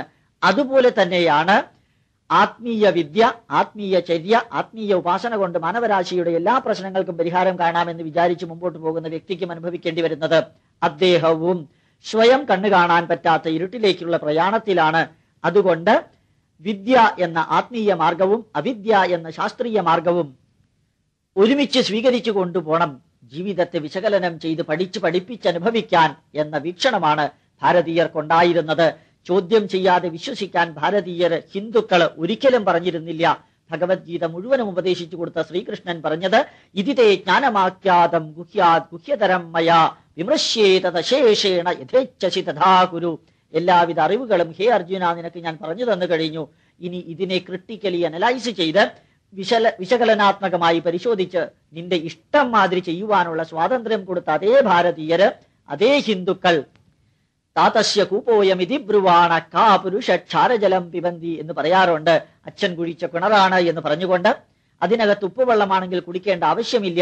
കാരണം പൂർവ്വ ആചാര്യന്മാരോ ഋഷിമാരോ മറ്റാരെങ്കിലുമോ തെറ്റുകൾ ആവർത്തിച്ചിട്ടുണ്ടെങ്കിൽ, തെറ്റുകൾ ചെയ്തിട്ടുണ്ടെങ്കിൽ അത് മുഴുവനും ഇന്നത്തെ കാലത്ത് വീണ്ടും ചെയ്ത് ആവർത്തിച്ചതൊരു പുണ്യകർമ്മമാണെന്ന് ധരിക്കേണ്ട ആവശ്യമില്ല. അച്ഛൻ കുഴിച്ച കിണറിൽ ഉപ്പുവെള്ളമാണെങ്കിൽ അത് സ്വീകരിക്കാതിരിക്കാനുള്ള സ്വാതന്ത്ര്യം ഭാരതീയർക്ക് എന്നും ഉണ്ടായിരുന്നു. അത് സാക്ഷാത് അനുഭവൈർദൃഷ്ടോ ന ശ്രുതോ ന ഗുരുദർശിത.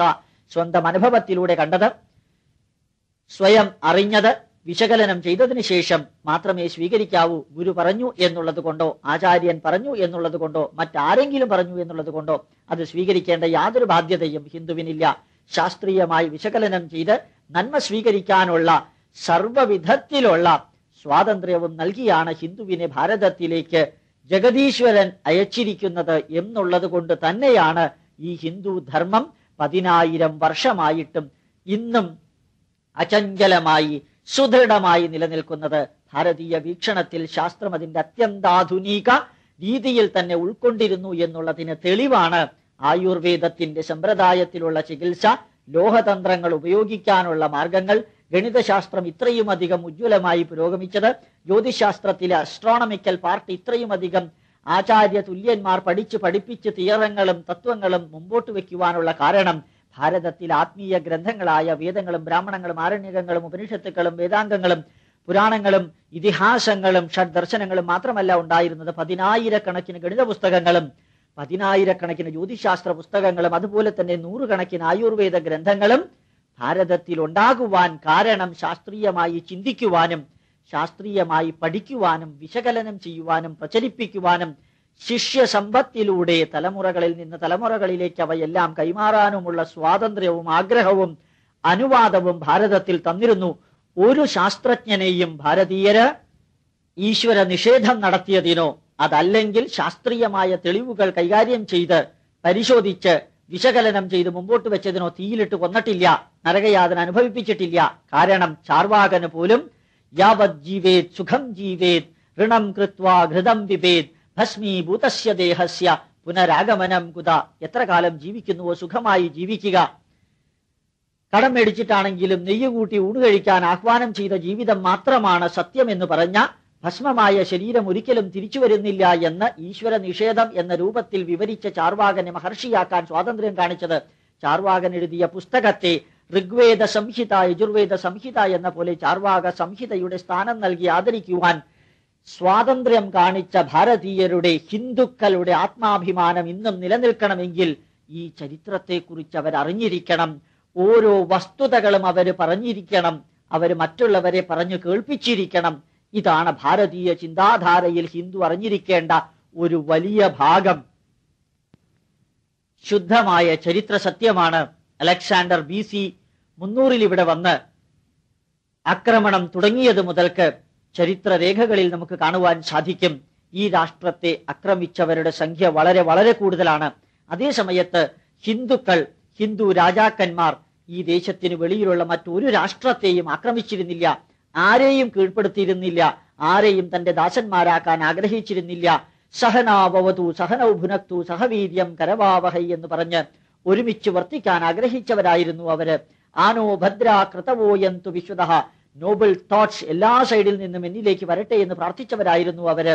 അപ്രകാരമുള്ള ഭാരതീയരെ AD 735 മുതൽക്ക് അറേബ്യക്കാരും പേർഷ്യക്കാരും തുർക്കിക്കാരും സ്പെയിൻകാരും അഫ്ഗാൻകാരും നിരന്തരം ആക്രമിച്ച് 1750 വരെ ഈ അക്രമങ്ങളുടെ ചരിത്രം 1000 വർഷത്തോളം നേരിടേണ്ടി വന്ന ഒരു സമൂഹം ലോകത്തിൽ ഹിന്ദുക്കളല്ലാതെ മറ്റാരും ഉണ്ടായിരുന്നില്ല. ബാബറിന്റെ ഇൻവേഷനും ഖിൽജിയുടെയും തുഗ്ലക്കിന്റെയും അതുപോലെ തന്നെ തൈമൂറിന്റെയും ഗസ്നിയുടെയും മുഗളന്മാരുടെയും ആക്രമണത്തിലൂടെ ഭാരതത്തിൽ നശിച്ചത് ദശലക്ഷക്കണക്കിന് ക്ഷേത്രങ്ങളാണ്, വധിക്കപ്പെട്ടത് കോടിക്കണക്കിന് ഹിന്ദുക്കളാണ്. ഇതിനൊന്നിനും ഭാരതം പ്രതികാരം ചെയ്തില്ല. ഒരു കാരണവശാലും ഭാരതം തളർന്നുമില്ല. ആക്രമങ്ങളുടെ ചരിത്രം വിവരിക്കുന്ന രേഖകൾ ഇന്നും ചരിത്ര പുസ്തകങ്ങളിൽ UGC അപ്രൂവ് ചെയ്ത് ഗ്രാജുവേഷനും പോസ്റ്റ് ഗ്രാജുവേഷനും പഠിപ്പിക്കുന്ന ഹിസ്റ്ററി പുസ്തകങ്ങളിൽ നോക്കിയാൽ നമുക്ക് അറിയാൻ സാധിക്കും ഹിന്ദു അനുഭവിച്ച വേദന എത്രത്തോളമാണെന്ന്. ആ വേദന മുഴുവനും കടിച്ചമർത്തി ജീവിച്ചപ്പോഴും പ്രതികാരം ചെയ്യാതെ പ്രത്യാക്രമണം ചെയ്യാതെ അതേ സ്ഥാനത്ത് ഭീരുവിനെ പോലെ പെരുമാറാതെ ധീരമായി നേരിട്ടുകൊണ്ട് ജീവിച്ച ഒരു ചരിത്രം ഹിന്ദുവിനുണ്ട് എന്ന് മനസ്സിലാക്കണം. അതിനുശേഷം കച്ചവട മനോഭാവത്തോടു കൂടിയാണെങ്കിൽ പോലും ഇവിടെ വന്നവരെ അതിഥി ദേവോ ഭവ എന്ന് പറഞ്ഞ് നാം സ്വീകരിച്ചു. ഒരു പക്ഷേ ഹിന്ദുവിന് പറ്റിയ തെറ്റ്, ഏറ്റവും വലിയ തെറ്റ് അതായിരുന്നിരിക്കാം. കച്ചവടത്തിന് വന്നവര്, ദാസന്മാരായി ഇവിടെ വന്നവര്, വ്യവസായികളായി വന്നവര് ഹിന്ദുവിന്റെ തലയ്ക്ക് മുകളിൽ കയറി അവരെ ഭരിക്കാൻ തുടങ്ങി. പരസ്പരം തമ്മിൽ അടുപ്പിച്ച് അവരെ വിഘടിപ്പിക്കാൻ തുടങ്ങി. ആര്യന്മാരായ നിങ്ങൾ ആദ്യം വന്നവരാണ്, കച്ചവടക്കാരായ ഞങ്ങൾ പിന്നീട് വന്നവരാണ്, അപ്പോൾ നമ്മൾ രണ്ടുപേരും വരത്തന്മാരാണ് എന്ന് പഠിപ്പിക്കാൻ പാകത്തിന് ചരിത്രം ദുർവ്യാഖ്യാനം ചെയ്ത് എഴുതി പിടിപ്പിച്ച് ഇംഗ്ലീഷുകാരും പോർച്ചുഗീസുകാരും ഡച്ചുകാരും ഈ ദേശത്തിലെ ഹിന്ദുക്കളോട് കാണിച്ച ചരിത്ര നിഷേധം, അസത്യ പ്രചരണം ഇന്നും നമ്മിൽ പലരുടെയും മനസ്സിൽ നിറഞ്ഞിരിക്കുന്നു. അതും ഹിന്ദുവിന് അനുഭവിക്കേണ്ടി വന്നത് ധർമ്മശാസ്ത്രത്തിന്റെ ദുർവ്യാഖ്യാനം കൊണ്ടാണ്. അതിഥി ദേവോ ഭവ എന്നേ ഭാരതീയരായ ഹിന്ദു ആചാര്യന്മാര് പറഞ്ഞിട്ടുള്ളൂ. അതിഥി അല്ലാത്തവനെ ശത്രുവായവനെ സ്വീകരിക്കാൻ പറഞ്ഞിട്ടില്ല. ആ ശത്രുവായവനെ തിരിച്ചറിയേണ്ട ഉത്തരവാദിത്വം നമുക്ക് ആചാര്യന്മാര് തന്നെ തന്നിട്ടുണ്ട്. അഗ്രതശ്ചതുരോ വേദ പൃഷ്ഠത ശശരം ധനു ഇതം ബ്രാഹ്മ്യമിതം ക്ഷാത്രം ശാപാദപി ശരാദപി.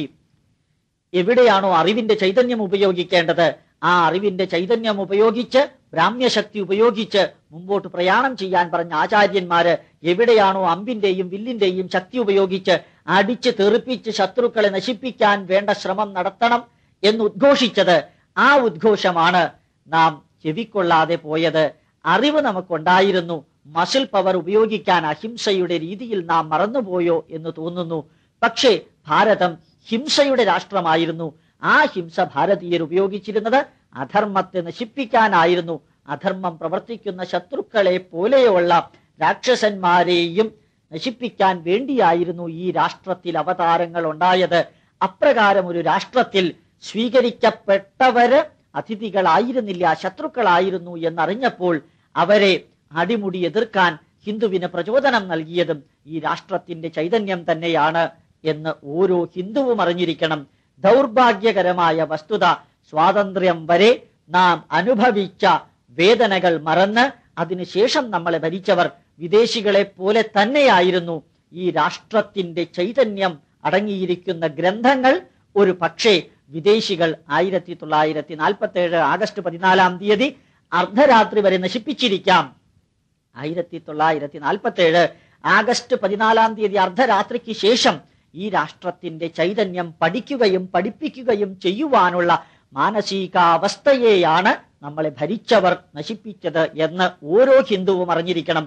അതിന് മറുപടിയായി ഇനി നമുക്ക് ചെയ്യാനുള്ളത്, 3-ാം സഹസ്രാബ്ദത്തിലേക്ക് കടക്കുന്ന ലോകത്തിൽ ഹൈന്ദവ ചിന്താധാരകൾ അത്യധികം ശ്രേഷ്ഠകരമായ ഒരവസ്ഥയിലേക്ക്, സ്വീകാര്യമായ അവസ്ഥയിലേക്ക് പോകുമ്പോൾ ഈ രാഷ്ട്രത്തിന്റെ ചൈതന്യം, ഹിന്ദുവിന്റെ നിർവചനം, ഹിന്ദുസ്ഥാനത്തിന്റെ നിർവചനം, വേദങ്ങളുടെ neuro linguistic effect, psycho linguistic effect, പുരാണങ്ങളുടെ കഥ കൊണ്ടുണ്ടാകുന്ന ചൈതന്യം, ഇതിഹാസത്തിന്റെ ചരിത്രത്തിന്റെ മുത്തുകൾ കോർത്തിണക്കി നമുക്ക് നൽകുന്ന ചൈതന്യങ്ങള്, അതുപോലെ ഭാഷാശാസ്ത്രം, ആചാരശാസ്ത്രം, ജ്യോതിശാസ്ത്രം, ആധുനികമായ ശാസ്ത്രത്തിന് തുല്യമായ ഭാരതീയ പൈതൃകങ്ങൾ, തിയറട്ടിക്കൽ ഊർജതന്ത്രവും അതുപോലെ ബയോകെമിസ്ട്രിയും പറയുന്ന ഭാരതീയ ഈശ്വര സങ്കല്പങ്ങൾ, ആചാര വിചാരങ്ങളുടെ മഹത്വങ്ങൾ, ദേശത്തിന്റെ പ്രത്യേകത, ചരിത്രത്തിന്റെ വസ്തുതകൾ, ഇവയെല്ലാം അണുവിട വ്യത്യാസമില്ലാതെ സത്യസന്ധമായി വിശകലനാത്മകമായി ആധുനിക ശാസ്ത്രത്തിന്റെ പിൻബലത്തോടുകൂടി